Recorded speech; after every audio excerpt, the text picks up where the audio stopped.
ونشهد أن لا إله إلا الله وحده لا شريك له ونشهد أن سيدنا ومولانا محمدا عبده ورسوله أرسله بالحق بشيرا ونذيرا وداعيا إلى الله بإذنه وسراجا منيرا فقد قال الله تعالى في كلامه المجيد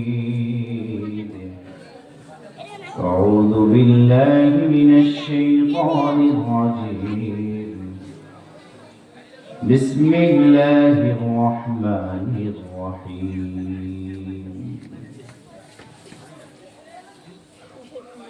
ألهاكم التكاثر حتى زرتم المقابر كلا سوف تعلمون ثم كلا سوف تعلمون وقال تعالى في آية أخرى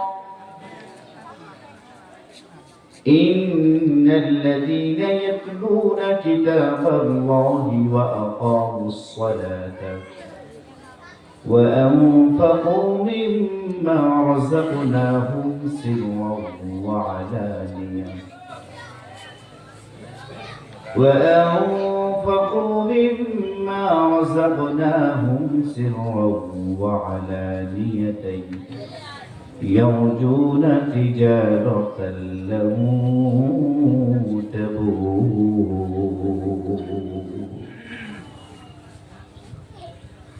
وقال رسول الله صلى الله عليه وسلم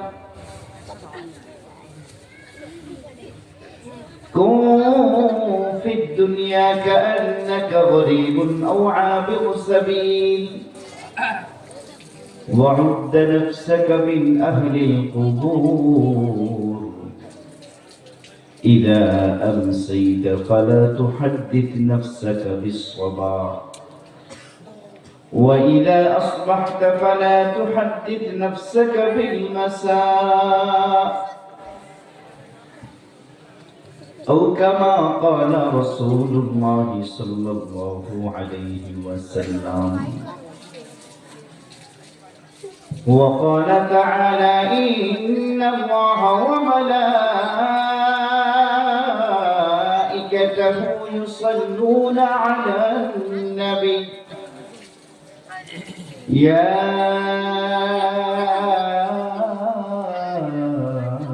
أيها الذين آمنوا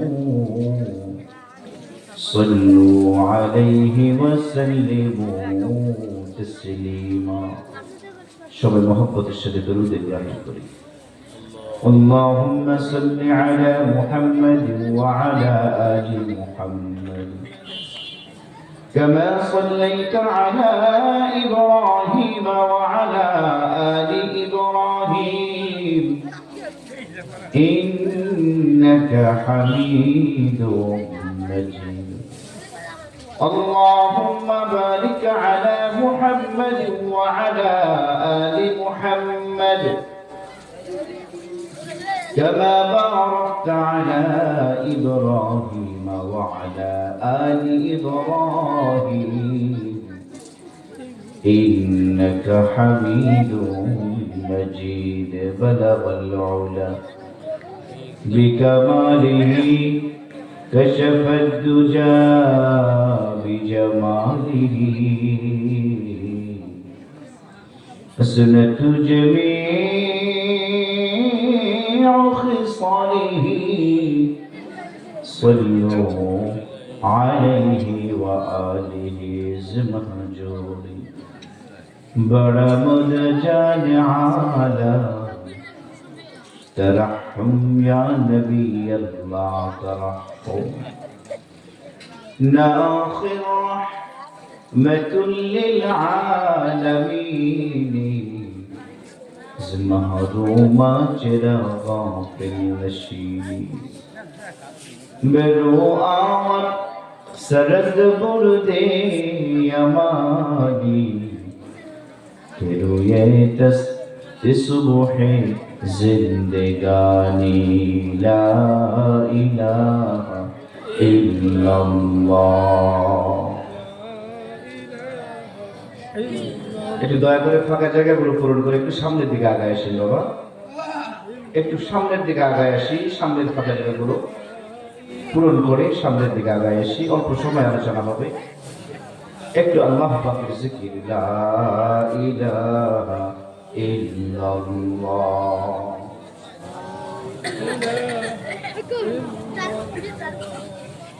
লা ইলাহা ইল্লাল্লাহ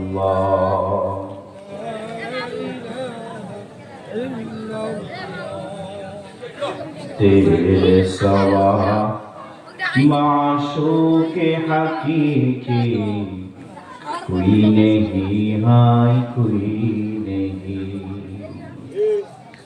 तेरे सवा महबूब हकीकी कोई नहीं हाय कोई नहीं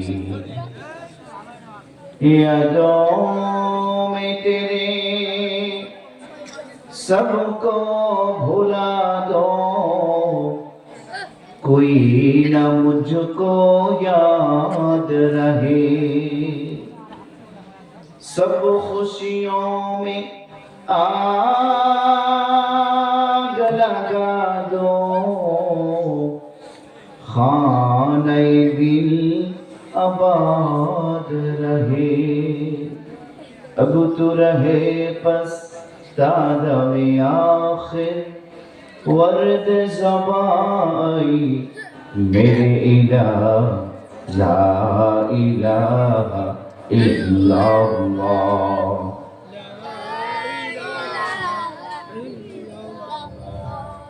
ला इलाहा इल्लल्लाह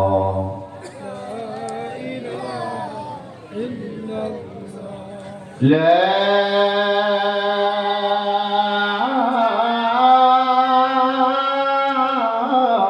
إله إلا الله محمد رسول الله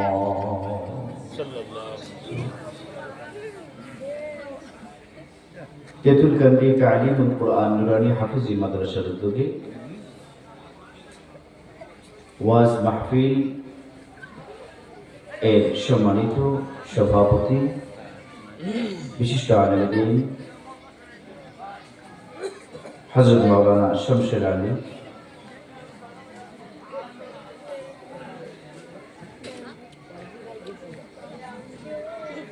সম্মানিত প্রধান অতিথি বিশিষ্ট সমাজসেবক ও শিক্ষানুরাগী ইসলামী আন্দোলন বাংলাদেশ মনোনীত 28 কুড়িগ্রাম 4-এর হাত পাকা মার্কার প্রার্থী সহকারী অধ্যাপক জনাব মোহাম্মদ হাফিজুর রহমান সম্মানিত বিশেষ অতিথিবৃন্দ জনাব মোহাম্মদ রফিকুল ইসলাম কর্মকর্তা বিআইডব্লিউটিউএ জনাব মোহাম্মদ মিজানুর রহমান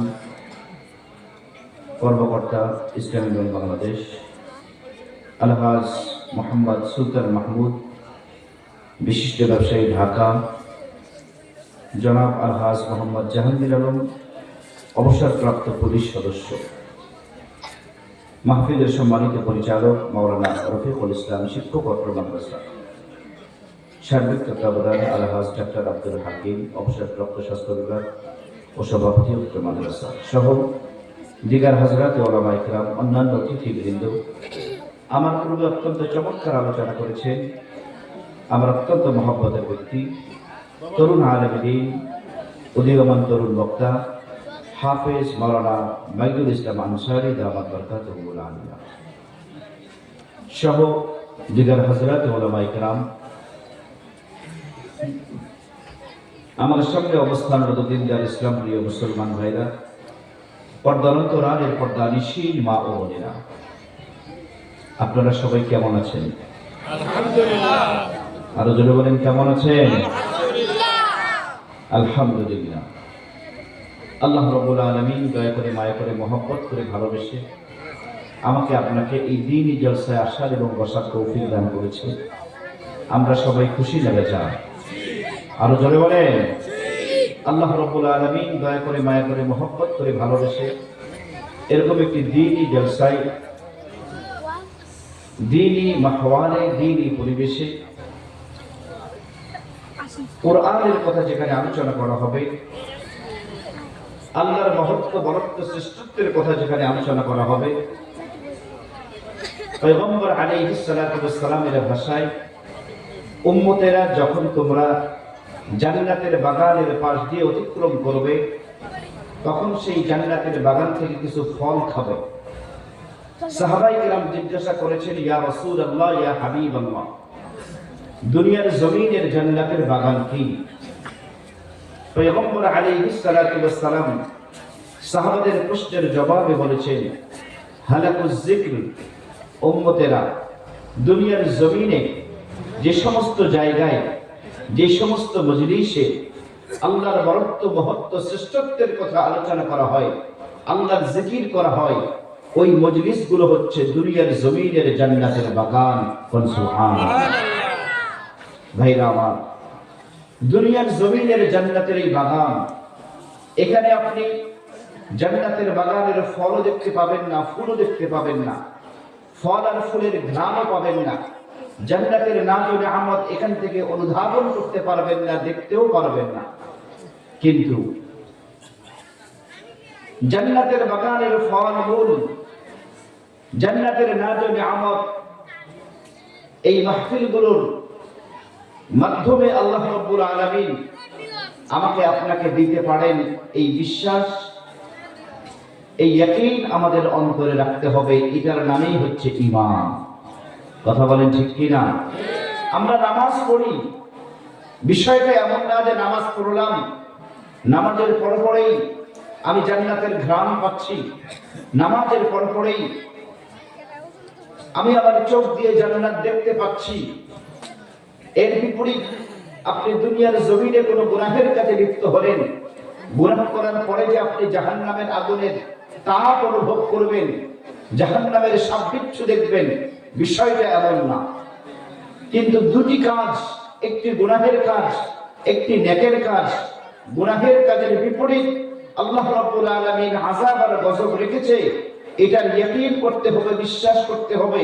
অনুরূপভাবে নামাজের পরে, নামাজের মাধ্যমে আল্লাহ রাব্বুল আলামিন আমার আপনার জন্য জান্নাতের নাজু নিয়ামতের ব্যবস্থা রেখেছেন, এটারও বিশ্বাস এবং ইয়াকিন অন্তরে রাখতে হবে।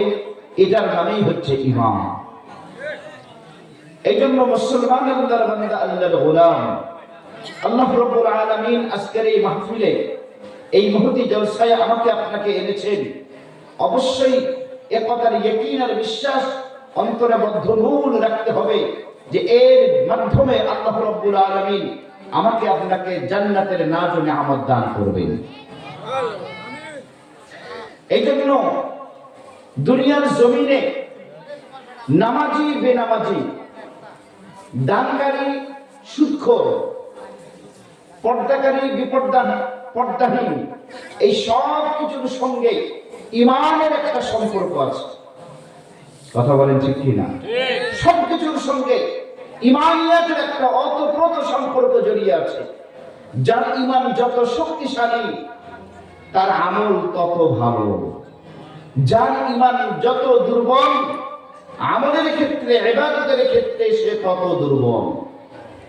দেখবেন বাড়ির পাশেই মসজিদ, আল্লাহর বান্দা মসজিদে আসার সুযোগ হয় না, আমার বাড়ি থেকে 1 কিলো দূরে মসজিদ, সেই মসজিদ থেকে একজন বুড়াজি, বুড়া বাবা, একজন বৃদ্ধ, যার শরীরের ভারসাম্য ঠিক রাখতে পারে না, এরকম কাঁপতে কাঁপতে কাঁপতে কাঁপতে লাঠিতে ভর দিয়ে 1 কিলো দূর থেকে মসজিদে চলে এসেছে।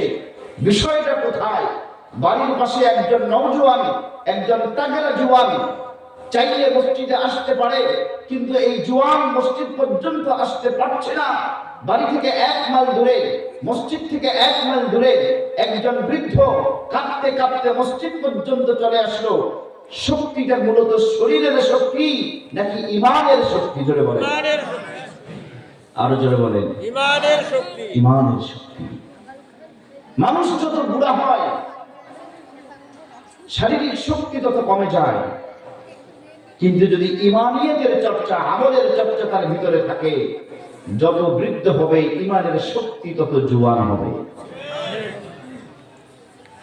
এই জন্য আমার আপনার চিন্তা চেতনা, আমার আপনার চিন্তা ভাবনা ওই দিকে দিতে হবে যে আসলে ইমানের দিক থেকে আমি কতটুকু শক্তিশালী ইমানদার হলাম। কারণ আল্লাহ রাব্বুল আলামিন আমাকে আপনাকে অল্প সময়ের জন্য দুনিয়াতে পাঠিয়েছে। দুনিয়ার জমিনে আমি আপনি অনন্তকাল থাকতে পারবো না ভাই। অল্প সময়ের জন্য আল্লাহ তাআলা এই দুনিয়ার জমিনে আমাকে আপনাকে পাঠিয়েছেন। এই দুনিয়া দেখতে দেখতে একদিন শেষ হয়ে যাবে। আমরা নিজের ঈমানটাকে শক্তিশালীর পিছনে না পড়ে, নিজের ঈমানকে শক্তিশালী না করে আজকে আমরা সবাই চিন্তা ভাবনায় বিভোর, কিভাবে অর্থনৈতিক ভাবে টাকা পয়সার দিক থেকে আমি কিভাবে শক্তিশালী হব। এই বিশ্বাস, এই ইয়াকিন আমাদের ভিতরে ঢুকে গেছে। আমরা সবাই চিন্তা করি অমুকের বাড়িটা বিল্ডিং, আমার বাড়িটা কিভাবে ছাদ ঢালাই করি। অমুকে এই হুন্ডা চালায়, এর থেকে আমি কিভাবে আরো ভালো বাইকটা কিনতে পারি। অমুকের গাড়ির দাম এত, আমি তার থেকে কিভাবে আরো ভালো গাড়িটা কিনতে পারি। অমুকের এত শতাংশ জমি আছে, আমি কিভাবে তার থেকে বেশি শতাংশ জমি ক্রয় করব, বেশি সংখ্যক জমির মালিক হব। এই চিন্তায় আমরা বিভোর। টাকা পয়সার দিক থেকে শক্তিশালী হওয়ার জন্য আমরা সবাই চিন্তা ভাবনা করি, সবাই ফিকির করি, কিন্তু ভাই ইমানের শক্তি, ইমানের শক্তি অন্তরে আনার জন্য আমি আপনি চিন্তা করি না। ইমানের শক্তির ভিত্তিতে আমার আমল সুন্দর হবে। ইমানের শক্তি থাকবে তো আমি সুন্দর আমল করতে পারবো। ইমানের শক্তি থাকবে তো অত্যন্ত প্রচন্ড ঠান্ডার মধ্যেও ঠান্ডা পানি দিয়ে ওযু করে মসজিদের মধ্যে নামাজের কাতারে দাঁড়াতে আমার বিন্দু মাত্র কষ্ট হবে না, যদি আমার ইমানের জায়গাটা শক্তিশালী থাকে। কথা বলছি কিনা? এই ইমানের জায়গাটা দুর্বল থাকার কারণে আমার আপনার সব জায়গায় দুর্বলতা। কোন কোন জায়গায় দুর্বলতা? মুসলমান যদি একটা একটা করে আমরা পরিসংখ্যান বের করতে চাই যে ইমান দুর্বল থাকার কারণে কোথায় কোথায় সমস্যা। যুবকদের ইমান দুর্বল থাকলে কি হয়? যুবকদের যদি ইমানের মধ্যে কমতি থাকে, দুর্বলতা থাকে, তাহলে তার এই দুর্বলতার প্রকাশ কোথায় গিয়ে পড়ে? এই যুবকের দ্বারাই সমাজের নারীরা ইফতিজিং এর শিকার হয়। কথা বলছি কিনা? এই যুবক মেয়েদেরকে উত্তপ্ত করে। ইমানের শক্তি দুর্বল থাকার কারণে যুবকরা আজকে নেশায় আসক্ত হয়ে পড়ছে।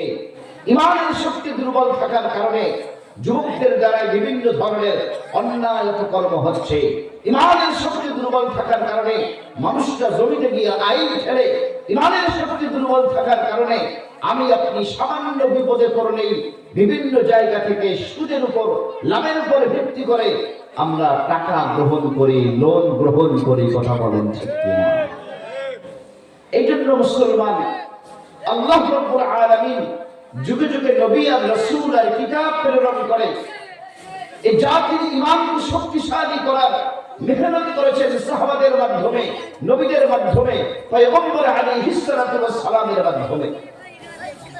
আজকে আমাকে আপনাকে একটু অনুসন্ধান করতে হবে যে আমাদের দুর্বলতাটা কোথায়। আমরা যদি সমাজের দিকে একটাবার দৃষ্টিপাত করি, আমরা সবাই দেখতে পাবো যে আমাদের দুর্বলতা মূলত আমরা দুনিয়ামুখী মানসিকতা লালন করি। কথা বলেন ঠিক কিনা? এক জায়গায় গেলে 500 টাকা পাওয়া যাবে, 5000 টাকা পাওয়া যাবে, আমার কিছু লাভ হবে, সেখানে যাওয়ার জন্য আমরা পাগল করা হয়ে যাই। মসজিদে গেলে বাহ্যিকভাবে টাকা পাওয়া যাবে না, এই জন্য মসজিদে লোকের ভিড় কম। দেখবেন নির্বাচন এসেছে, কত নেতার পিছে আমাদের ভাইদের আড্ডা, নেতার পিছে পিছে রাত নাই দিন নাই, 24টা ঘন্টা নেতার আশেপাশে থাকে। ভাইরা আমার, কিন্তু এই লোকগুলো মসজিদে আসে না, মসজিদে যায় না, কিন্তু নেতার বাড়িতে যায়। ফজরের সময় মুয়াজ্জিন আযান দেয়, হাইয়া আলাস সালাহ, হাইয়া আলাল ফালাহ, আসো নামাজের দিকে, আসো কল্যাণের দিকে। আল্লাহর বান্দারা মসজিদে আসে না। রাত 3টার সময়, রাত 2টার সময় নেতার ফোন দিয়ে যদি ডাক দেয়, অমুক জায়গায় আসো, তমুক জায়গায় আসো, অমুক বাজারে আসো, আল্লাহর বান্দা রাত 3টার সময় সেই জায়গায় চলে যায়। জোরে বলেন ঠিক কিনা? মুসলমান আল্লাহর বান্দা, আল্লাহর গোলাম। এই জন্য আল্লাহ রাব্বুল আলামিন কোরআনুল কারীমের মধ্যে ইরশাদ করেন, আলহাকুমুত তাকাসুর হাত্তা যুরতুমুল মাকাবির কাল্লা সাওফা তা'লামুন সুম্মা কাল্লা সাওফা তা'লামুন كلا لو تعلمون علم اليقين لترون الجحيم ثم لترونها عين اليقين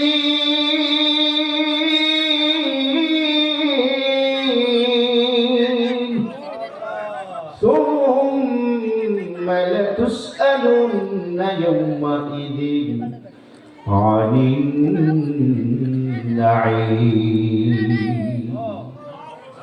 মুসলমান আল্লাহর বান্দা, আল্লাহর গোলাম, আল্লাহ রাব্বুল আলামিন বান্দাদেরকে ডাক দিয়ে বলেন, দুনিয়ার মানুষেরা শোনো, আলহাকুমুত তাকাসুর হাত্তা যুরতুমুল মাকাবির। এই দুনিয়ার মানুষ, তোমাদের আধিক্যতা, সম্পদের আধিক্যতা তোমাদেরকে ধ্বংস করে ফেলছে। যার একটি দোকান রয়েছে, সেই 2টি দোকানের ফিকির করে। যার একটি জমি রয়েছে, 2টি জমির ফিকির করে। যার একটি বাড়ি রয়েছে, 2টি বাড়ির ফিকির করে। যার কাছে 1 লাখ টাকা রয়েছে, সে 2 লাখ টাকার চিন্তা করে। যার কাছে 5 লাখ টাকা রয়েছে, সে 5 লক্ষ থেকে 10 লক্ষ টাকা কিভাবে বের করা যায়। মুসলমান, যে 1 কোটির মালিক, সে 2 কোটির মালিক হওয়ার চিন্তা করে। কথা বলেন ঠিক কিনা? আল্লাহ বলেন, আলহাকুমুত তাকাসুর হাত্তা যুরতুমুল মাকাবির। এই বান্দারা, সম্পদের প্রাচুর্যতা তোমাদেরকে ধ্বংস করে ফেলবে।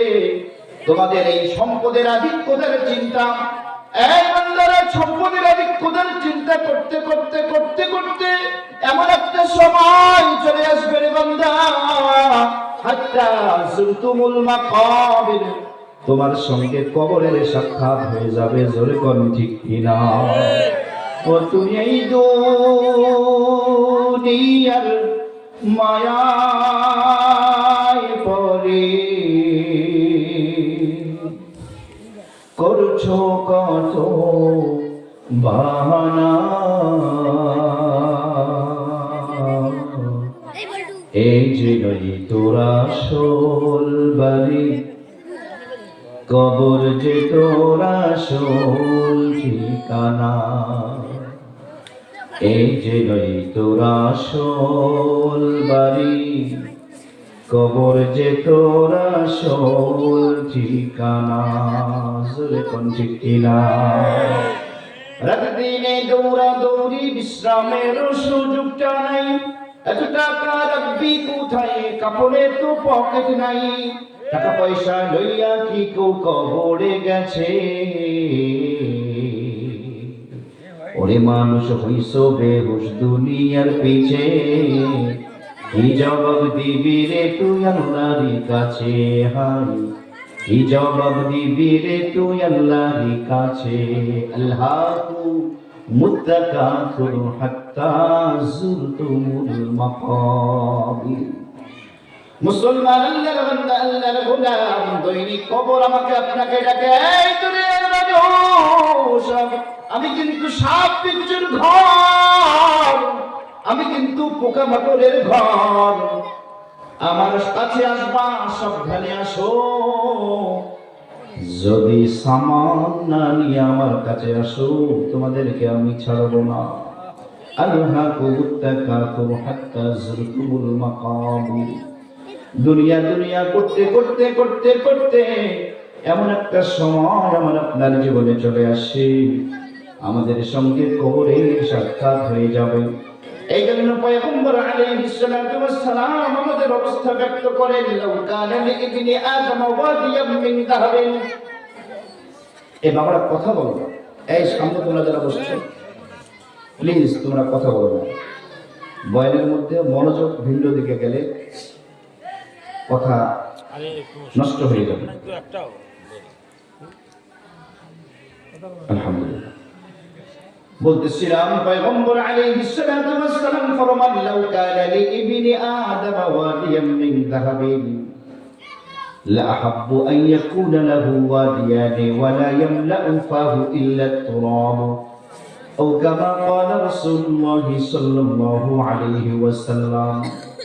পয়গম্বর আলাইহিস সালাতু ওয়াস সালাম ফরমান, বনি আদমের যদি একটা স্মরণের পাহাড় থাকে, লাউ কানা লিইবনি আদম ওয়াদিয়াম মিন যাহাবিন, বনি আদমের যদি একটি স্মরণের পাহাড় থাকে, এই আদমের ভিতর মানুষের ভিতর এমন লোক, লা আহাব্বু আন ইয়াকুনা লাহু ওয়াদিয়ানি, একটা স্মরণের পাহাড় থাকার পরেও আল্লাহর বান্দারা চিন্তা করে কিভাবে দুইটা স্মরণের পাহাড় করা যায়। কথা বলেন ঠিক কিনা? পয়গম্বর বলেন, উম্মতিরা তোমাদের যাদের ভিতর সম্পদ বৃদ্ধি করার চিন্তা, ওয়ালা ইয়ামলাউ ফাহু ইল্লা তুরাব, খবরদার খবরদার, সম্পদ বৃদ্ধির চিন্তা কোনোদিন তোমাদের অন্তর থেকে যাবে না। কবরের মাটি ছাড়া তোমাদের মুখ কোনোদিন ভরবে না। কাজেই উম্মতেরা সম্পদের দিকে তাকাও না, আখিরাতের দিকে তাকাও। নিজের ঈমানটাকে পরিপূর্ণ করো, নিজের ঈমানটাকে শক্তিশালী করো। ঈমান কিভাবে শক্তিশালী করব? পয়গম্বর আলাইহিস সালাতু ওয়াস সালাম ঈমান শক্তিশালীর কথা বলেছেন জাদ্দিদু ঈমানাকুম, তোমরা তোমাদের ঈমানকে চাঙ্গা করো। উম্মতেরা তোমরা তোমাদের ঈমানটাকে নবায়ন করো, নিজের পুরাতন ঈমানটাকে ভেঙে চুরে ঈমানটাকে নতুন বানাও। ইয়া রাসূলুল্লাহ কাইফা নুজাদ্দিদু ঈমানানা, পয়গম্বর আলাইহিস সালাতু ওয়াস সালামকে জিজ্ঞাসা করা হয়েছে, ইয়া রাসূলুল্লাহ কাইফা নুজাদ্দিদু ঈমানানা, আমরা আমাদের ঈমানকে কিভাবে নতুন বানাবো, কিভাবে ঈমানটাকে চকচকে, কিভাবে ঈমানটাকে নবায়ন করব? পয়গম্বর আলাইহিস সালাতু ওয়াস সালাম বললেন, বিকাসরাতি লা ইলাহা ইল্লাল্লাহ, অধিক পরিমাণে তোমরা লা ইলাহা ইল্লাল্লাহর জিকির করবা। জোরে জোরে করুন সুবহানাল্লাহ। পয়গম্বর আলাইহিস সালাতু ওয়াস সালাম আমাকে আপনাকে জিকিরের কথা বলেছেন। আল্লাহ রাসূল সাল্লাল্লাহু আলাইহি ওয়াসাল্লাম ফরমান, মান সাব্বাহাল্লাহ মিআতান বিল গাদাতি ওয়া মিআতান বিল আশি কানা কামান হাজ্জা মিআতা হাজ্জাতিন ওয়া মান হামিদাল্লাহ মিআতান বিল গাদাতি ওয়া মিআতান বিল আশি। পয়গম্বর আলাইহিস সালাতু ওয়াস সালাম ফরমান, উম্মতেরা তোমরা যদি কেউ সকাল বেলা 100 বার সুবহানাল্লাহ পড়ো আর সন্ধ্যা বেলা 100 বার সুবহানাল্লাহ পড়ো। পয়গম্বর বলেন 100 বার সুবহানাল্লাহ সকালে পড়ার কারণে, 100 বার সুবহানাল্লাহ সন্ধ্যা বেলায় পাঠ করার কারণে আল্লাহ রাব্বুল আলামিন তোমাদের আমলনামায় 100 কবুল হজের সওয়াব লিখে দিবেন। জোরে জোরে করুন সুবহানাল্লাহ। পয়গম্বর বলেন, যারা সকাল সন্ধ্যা 100 বার করে সুবহানাল্লাহর জিকির করবা, কানা কামান হাজ্জা মিআতা হাজ্জাতিন, সে কেমন যেন 100টা হজ করলো। জোরে করুন সুবহানাল্লাহ।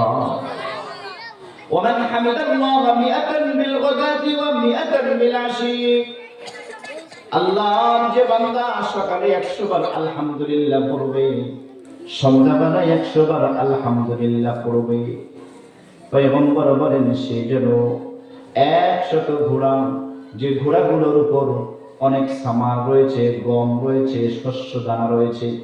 এই 100 ঘোড়া, মালওয়ালা ঘোড়া আল্লাহর রাস্তায় দান করে দিল। জোরে জোরে করুন সুবহানাল্লাহ।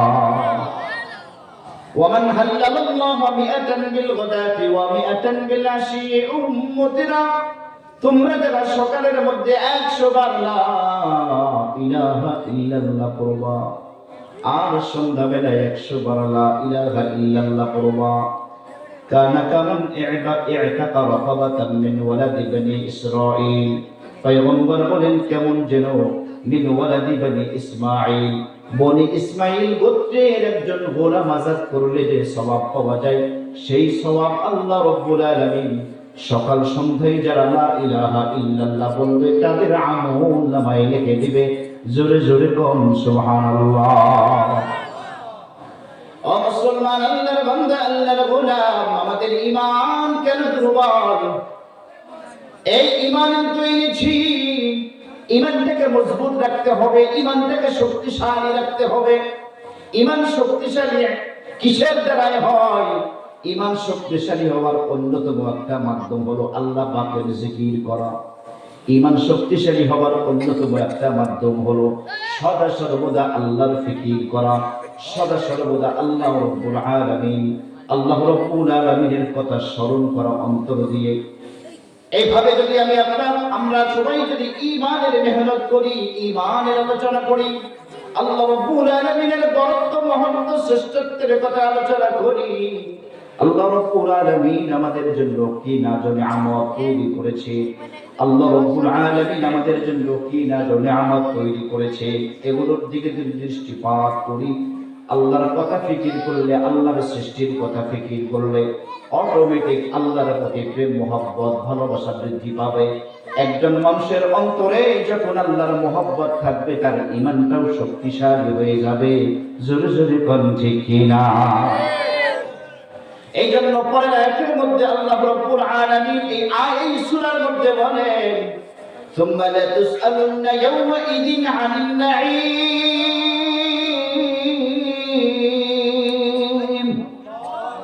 কাল্লা সাওফা তা'লামুনা সুম্মা কাল্লা সাওফা তা'লামুনা কাল্লা লাউ তা'লামুনা ইলমাল ইয়াকিন লাতারাউন্নাল জাহিম ثم لترونها عين اليقين ثم لتسألن يومئذ عن النعيم।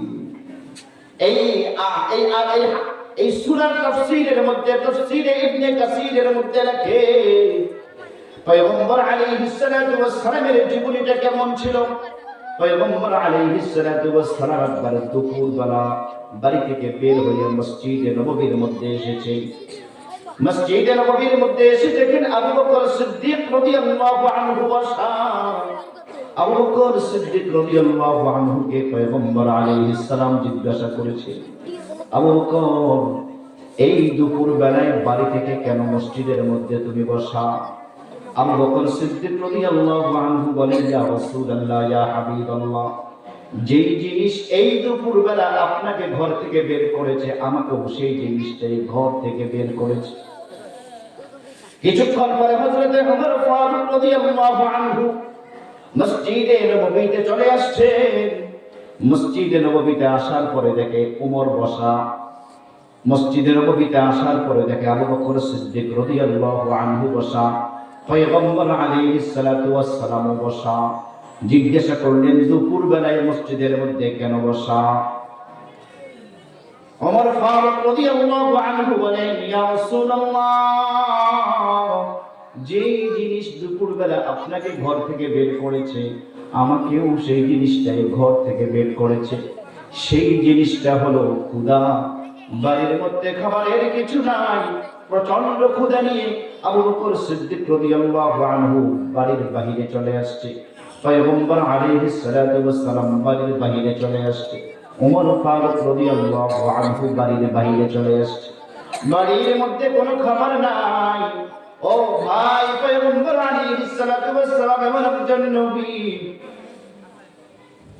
হযরত জিবরাইল আলাইহিস সালাতু ওয়াস সালাম পয়গম্বর আলাইহিস সালাতু ওয়াস সালামের কাছে এসে বলতেছিলেন, ইয়া রাসূলুল্লাহ, ইয়া হাবিবাল্লাহ, আপনি যদি চান আল্লাহ রাব্বুল আলামিন মক্কা মদিনার যতগুলো পাহাড় রয়েছে এই পাহাড়গুলোকে স্বর্গের পাহাড়ে পরিণত করে দিবে। কোন সুবহানাল্লাহ। ইয়া রাসূল, আপনি যদি চান মক্কার পাহাড়গুলোকে স্বর্গের পাহাড়ে পরিণত করে দেওয়া হবে। আল্লাহ রাসূল বললেন, না, আমি এত বিলাসী জীবন চাই না, এত বিলাসী জীবন চাই না। আমি তো এমন একটা জীবন চাই, একদিন খাবো আল্লাহর শুকরিয়া আদায় করব, যেদিন খাবো না সেদিন সবর করব।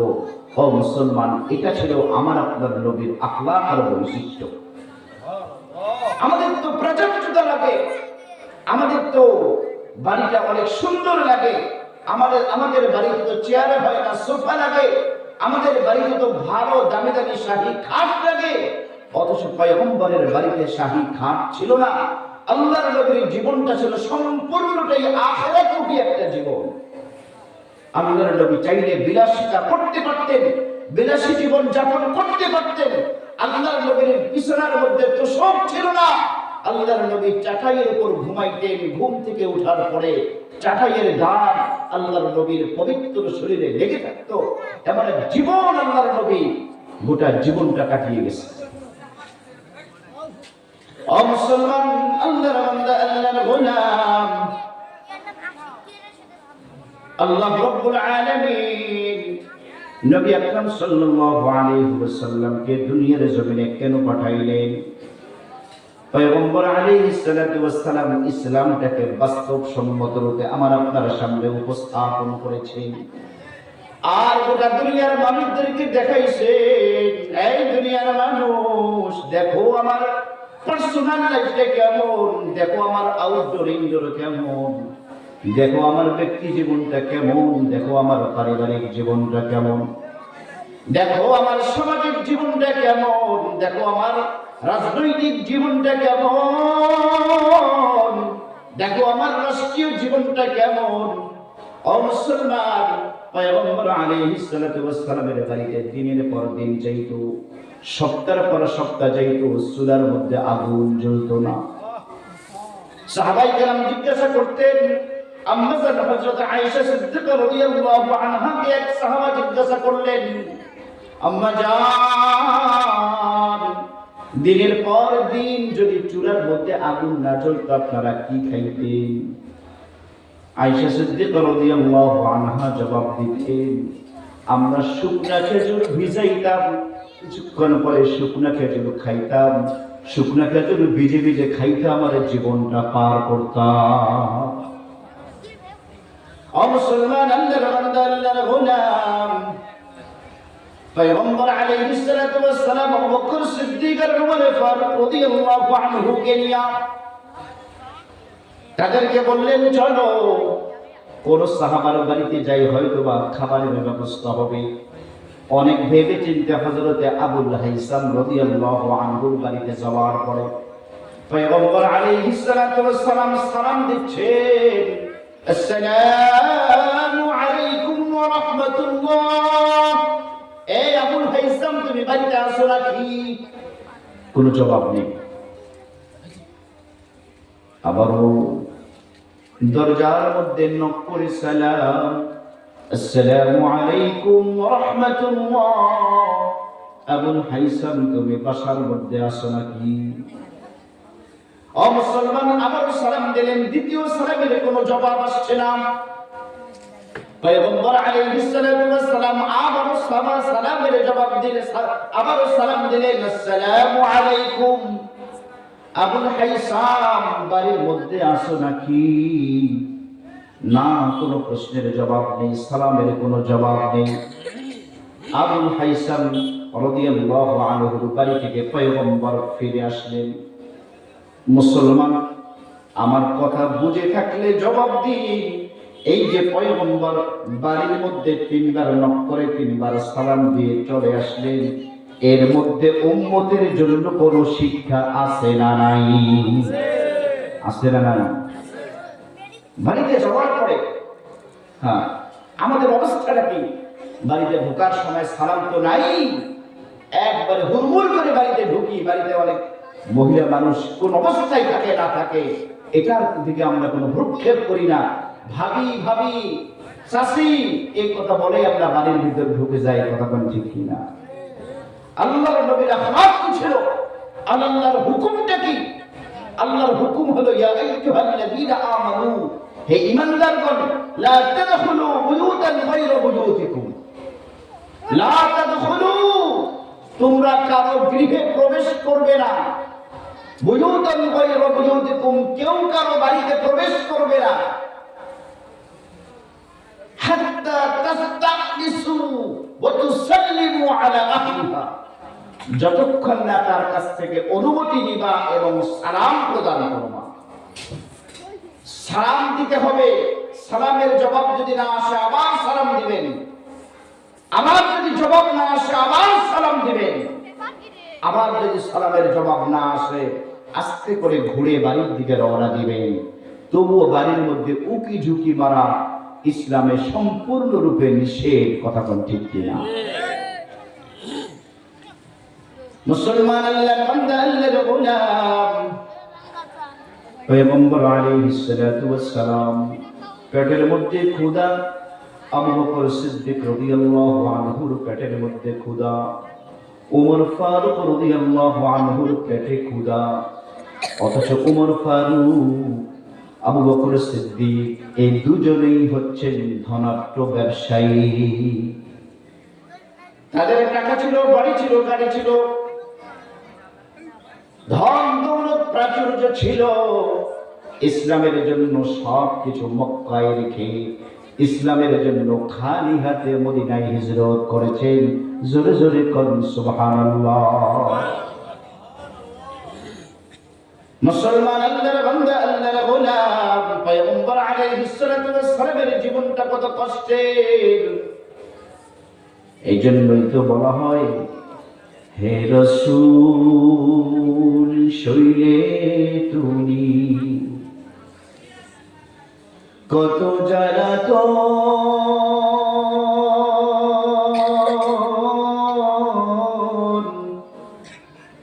কি দুঃখে ভরা ছিল তোমারি জীবন, হে নবী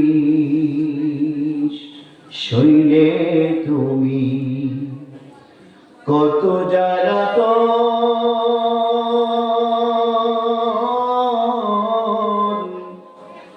কি দুঃখে ভরা ছিল তোমারি জীবন, হে নবী। মুসলমান আল্লাহর বান্দা, আল্লাহর গোলাম, ওই নবীর পেটে ক্ষুধা, আবু বকর সিদ্দিকের পেটে ক্ষুধা, ওমর ফারুক রাদিয়াল্লাহু আনহুর পেটে ক্ষুধা, আবুল হাইসামের বাড়িতে যাওয়ার পরে তিনবার সালাম দেওয়ার পরে ফেরত চলে আসলে, তিনবার সালাম দেওয়ার পর যখন ফেরত চলে কয়েক হাত দূরে চলে গেছে, এমন সময় আবুল হাইসামের স্ত্রী পিছন দিক থেকে সালাম দিচ্ছে, আসসালামু আলাইকুম ইয়া রাসূলুল্লাহ। এই বাবারা কথা বলো, বয়ানের সময় কথা বললে প্রচুর সমস্যা হয়। এই স্বেচ্ছাসেবক নাই, স্বেচ্ছাসেবক কই গো? এই বাচ্চাগুলোর পিছনে কি বসা, কোনো কথা বলা যাবে না।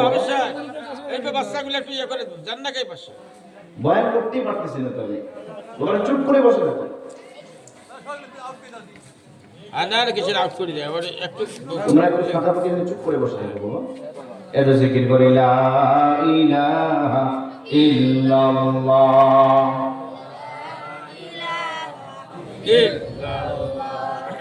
লা ইলাহা ইল্লাল্লাহ, লা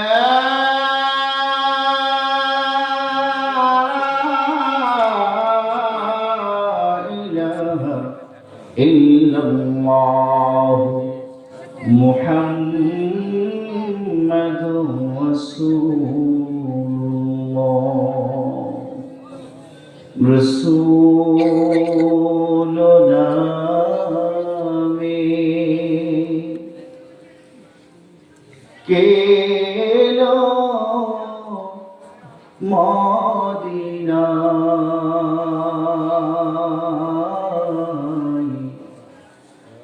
রসূল নামে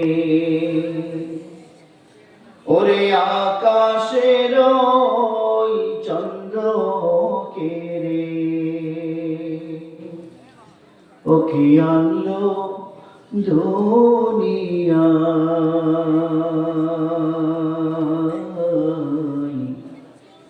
রসূল নামে গলেতে তসবির মালা কে চলে ওই কামলিওয়ালা রে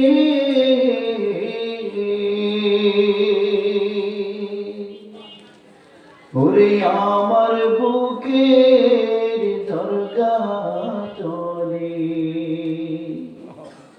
তরে রেখে নিয়া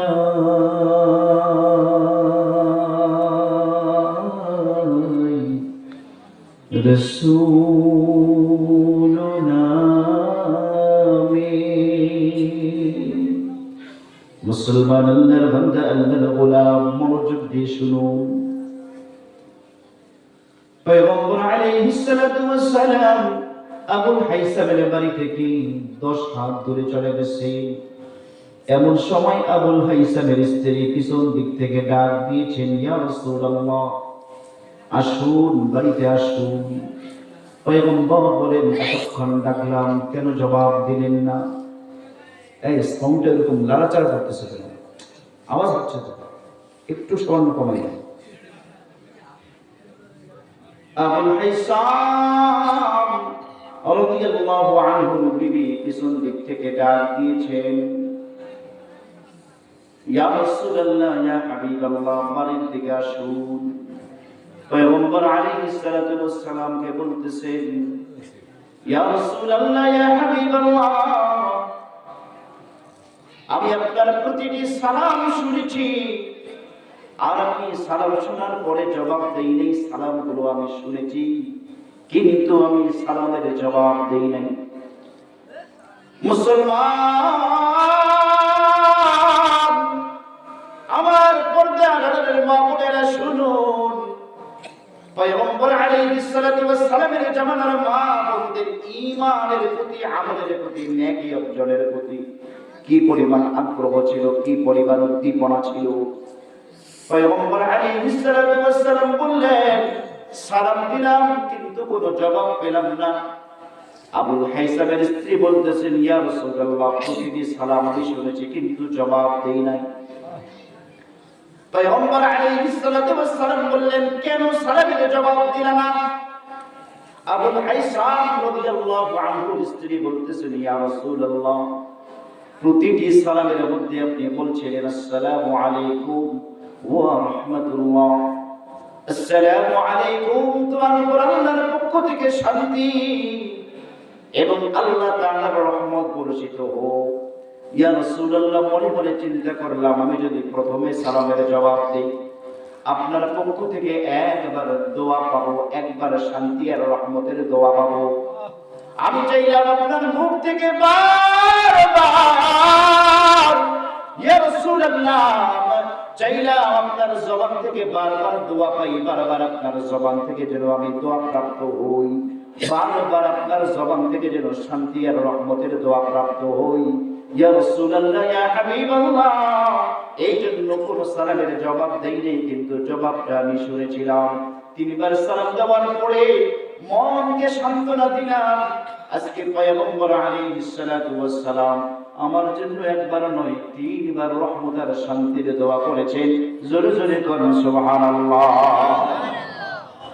মুসলমান আল্লাহর বান্দা আল্লাহর গোলাম পয়গম্বর আলাইহিস সালাতু ওয়াস সালাম কে বাড়ির ভিতর ঢুকাইলেন আর বললেন ইয়া রাসূলুল্লাহ আপনার আবুল হাইসাম মাঠের মধ্যে কাজ করতে গেছেন এখনই চলে আসবেন কিছুক্ষণ পরে আবুল হাইসাম রাদিয়াল্লাহু আনহু বাড়ির মধ্যে আসলেন আর বললেন ইয়া রাসূলুল্লাহ আজকে আমার মতো সুখ আর শান্তি দুনিয়ার কোনো মানুষ পেল না একবারে এত বড় মেহমান পাইলাম দুজাহানের সরদার দু জাহানের সরদার আকায়ে নামদার তাজদারি মদিনা শাফিউল মুজনিবিন আজকে আমার বাড়িতে অবস্থান করছেন, আমার মেহমান হয়েছেন। আবু বকর সিদ্দিকের মতো ব্যক্তি, ওমর ফারুকের মতো ব্যক্তি আমার বাড়িতে মেহমান। ইয়া রাসূলুল্লাহ, একটু অপেক্ষা করুন, আপনাদের জন্য মেহমানদারির ব্যবস্থা করছি। মুসলমান পয়গম্বর আলাইহিস সালাতু ওয়াস সালাম হাদিসের মধ্যে ফরমান, মান কানা ইউমিনু বিল্লাহি ওয়াল ইয়াউমিল আখির ফালইউকরিম যায়ফাহু। মুসলমান যারা আল্লাহর প্রতি ঈমান রাখো, কিয়ামতের দিনকে বিশ্বাস করো, তারা অবশ্যই অবশ্যই মেহমানদের সম্মান করবা, মেহমানদের কদর করবা, মেহমান আসলে ভালো মন্দ খাওয়াবা। আজকে আমাদের সমাজে, আমাদের বাড়িতে যদি মেহমান চলে আসে, আল্লাহর এমন অনেক বান্দা রয়েছে বাড়ির মধ্যে মেহমান আসলে মনটা খারাপ হয়ে যায়। কথা কোন ঠিক কিনা? মেহমান আসলে বাড়ির মধ্যে মেহমান আসলে খবরদার খবরদার মন খারাপ করবেন না। মেহমান বাড়ির মধ্যে আল্লাহর রহমত আর বরকত নিয়ে প্রবেশ করে। জোরে জোরে বলুন সুবহানাল্লাহ। এই জন্যই এত শক্ত কথা বলেছে। আর সাহাবাদের জীবনী তালাশ করেন, সাহাবায়ে কেরাম মেহমানকে খাইয়েছেন। আল্লাহর এই একটু বাড়াই দেবে, বুঝলাম না কিছু, সাউন্ডে এই বাড়ে এই কমে, আবার কমলে এত কমে। বলতেছিলাম মুসলমান আল্লাহর বান্দা, আল্লাহর গোলাম, সাহাবাদের আখলাক কেমন ছিল, সাহাবাদের জীবনীটা কেমন ছিল। আল্লাহর নবীর সাহাবার করে মেহমান এসেছে, মেহমান সাহাবার করে এসেছে, কিন্তু বাড়ির মধ্যে খাবারের কিছু ছিল না। এই শব্দ করতেছিল ভাই।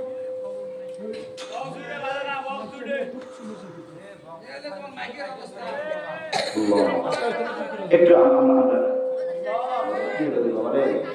জিকির করি, লা ইলাহা ইল্লাল্লাহ,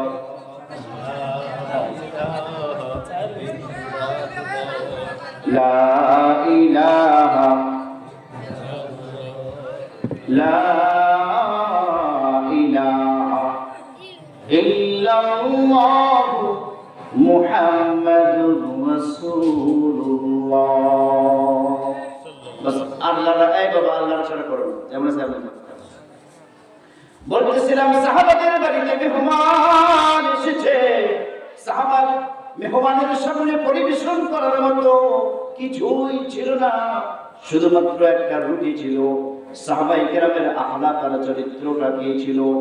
মেহমানকে ঘরের ভিতরে ঢুকাইয়া বাতি ঠিক করার বাহানায় ল্যাম্পটা নিভাই দিয়া মেহমান খেয়েছে, মেহমানের সঙ্গে খাওয়ার ভান করেছে। পয়গম্বর আলাইহিস সালাতু ওয়াস সালামের কাছে ব্যক্ত করেছে, ইয়া রাসূলুল্লাহ, মেহমান বাড়িতে এসেছিল, খাবার দেবার মতো কিছুই ছিল না, শুধুমাত্র সামান্য কিছু খাবার ছিল। আমরা যদি খাইতাম মেহমানের খাবার হইতো না। এই জন্য বাতি ঠিক করার বাহানায় বাতিটা নিভাই দিয়া মেহমান খেয়েছে, আর আমরা মেহমানের সঙ্গে মুখ লড়াইছি। মেহমান ভেবেছে আমার সঙ্গে আমার মেজবানও খাচ্ছে, কিন্তু আমরা খাই নাই। পয়গম্বর আলাইহিস সালাতু ওয়াস সালাম বলেন, আমার সাহাবী, মেহমানের পেট পুড়ে খাওয়ানোর জন্য তোমরা যখন তোমাদের বাড়ির বাতিটা নিভাই দিয়েছো, আল্লাহ রাব্বুল আলামিন সঙ্গে সঙ্গে তোমাদের বাড়ি, তোমাদের জান্নাতের বাড়ির বাতিগুলো জ্বালাই দিয়েছে। কোন সুবহানাল্লাহ। মুসলমান আল্লাহর বান্দা, আল্লাহর গোলাম আবুল হাইসাম রাদিয়াল্লাহু আনহু পয়গম্বর আলাইহিস সালাতু ওয়াস সালামকে বাড়ির মধ্যে রেখে বাগানের মধ্যে চলে গেলেন, পাকা খেজুর পেড়ে আনলেন। পাকা খেজুর সামনে যাওয়ার পরে আবার একটা চাকু নিয়ে বের হলেন। পয়গম্বর আলাইহিস সালাতু ওয়াস সালাম বললেন, আবুল হাইসাম, খবরদার খবরদার খবরদার, দুধওয়ালা কোনো বকরি জবাই করবা না। এরপর আবুল হাইসাম রাদিয়াল্লাহু আনহু একটা বকরি জবাই করলেন, পয়গম্বরের সামনে পেশ করলেন। পয়গম্বর আলাইহিস সালাতু ওয়াস সালাম তৃপ্তি সহকারে খেলেন। আর সাহাবাদেরকে বললেন, সাহাবারা, সুম্মা লাতুসআলুন্না ইয়াওমাইদিন আনিন নাঈম, সুম্মা লাতুসআলুন্না ইয়াওমাইদিন আনিন নাঈম। এই আমরা আল্লাহ তাআলার নিয়ামত খাইলাম, এই যে খেজুর খাইলাম, গোস্ত খাইলাম, দুধ খাইলাম, এই যে মেহমানদারি গ্রহণ করলাম, এই মেহমানদারি গ্রহণ করলাম, এগুলোর ব্যাপারও এই যে আল্লাহ তাআলার নাজ ও নিয়ামত আমরা ভক্ষণ করলাম, এই নাজ ও নিয়ামতের ব্যাপারও আল্লাহ রাব্বুল আলামিন লা তুসআলুন্না ইয়াওমা ইদিন, কিয়ামতের দিন আমাদেরকে জিজ্ঞাসা করবে। পয়গম্বর আলাইহিস সালাতু ওয়াস সালাম ফরমান, উম্মতেরা, দুনিয়ার জমিনে আল্লাহ রাব্বুল আলামিন যত নাজ ও নিয়ামত দিয়েছে, এই নাজ ও নিয়ামতগুলোর ব্যাপারে আল্লাহ তাআলা কিয়ামতের দিন জিজ্ঞাসা করবে। ইন্নাস সামআ ওয়াল বাসারা ওয়াল ফুআদা কুল্লু উলাইকা কানা আনহু মাসউলা। ইন্নাস সামআ, এই আমার বান্দারা, দুনিয়ার জমিনে কত মানুষ রয়েছে এমন যারা কানে শুনে না, বধির। আল্লাহ রাব্বুল আলামিন যাদের শ্রবণ শক্তি নষ্ট করে দিয়েছে, আল্লাহর এমন অনেক বান্দা রয়েছে যারা দৃষ্টি প্রতিবন্ধী, চোখ দ্বারা দেখে না। আল্লাহর এমন অনেক বান্দা রয়েছে যারা বাক প্রতিবন্ধী, কথা বলতে পারে না। আল্লাহর এমন অনেক বান্দা আছে যারা শারীরিক প্রতিবন্ধী, কথা বলতে পারে, দেখতেও পারে, সবকিছু করতে পারে, কিন্তু তারা একেবারে লুলা আর ল্যাংড়া। আল্লাহর এমন অনেক বান্দা রয়েছে যাদের সব ঠিক আছে, চক্ষু ঠিক আছে, সবকিছু ঠিক থাকার পরও তাদের আকল নাই, তারা হলো বুদ্ধি প্রতিবন্ধী। পয়গম্বর আলাইহিস সালাতু ওয়াস সালাম ফরমান, উম্মতেরা, তোমাদেরকে আল্লাহ যত নিয়ামত দিয়েছে, আল্লাহ বলেন ইন্নাস সামআ ওয়াল বাসারা ওয়াল ফুআদা কুল্লু উলাইকা কানা আনহু মাসউলা। নিশ্চয়ই তোমাদের চক্ষু, তোমাদের কানের শক্তি, কথা বলার শক্তি, তোমাদের মেধা শক্তির ব্যাপারে আল্লাহ তাআলার কাছে জবাব দিতে হবে। ও মুসলমান, আজকে এসএসসি পরীক্ষার মধ্যে ভালো রেজাল্ট করো, এইচএসসি পরীক্ষায় ভালো রেজাল্ট করো, ফাইলের বৃত্তি পাওয়ার পরে একেবারে গর্ব করে বিভিন্ন জনের কাছে সুন্দরভাবে তোমার আনন্দ ব্যক্ত করো, কিন্তু একটাবারের জন্য চিন্তা করো না, এই যে সুন্দর রেজাল্ট করো না এইচএসসির মধ্যে, এই যে অনার্স মাস্টার্সের ভালো রেজাল্ট করতে পাও, এই যে আল্লাহ রাব্বুল আলামিন তোমাকে ভালো একটা মেধা দিয়েছে, এই মেধার ব্যাপারেও কিয়ামতের দিন আল্লাহ তাআলা জিজ্ঞাসা করবে, এই বান্দা, তোকে সুন্দর মেধা দিয়েছিলাম, মেধাটা কোন কাজে ব্যয় করেছো? আমার দ্বীনের গবেষণা করেছো নাকি আমার নাজ নিয়ামত নিয়ে বিন্দুমাত্র চিন্তা ভাবনা করছো কিনা? এই ব্যাপারে তোমার মেধা দিয়ে তুমি আমার জন্য কি করলা? এই বান্দা, মেধা দিয়ে পড়ালেখা করেছো, তোমার জীবনের উন্নতি সাধন করেছো, কিন্তু আমি আল্লাহর জন্য তুমি কি করলা? ইন্নাস সামআ ওয়াল বাসারা ওয়াল ফুআদা কুল্লু উলাইকা কানা আনহু মাসউলা। প্রত্যেকটা বিষয় আল্লাহ রাব্বুল আলামিনের কাছে জিজ্ঞাসিত হতে হবে।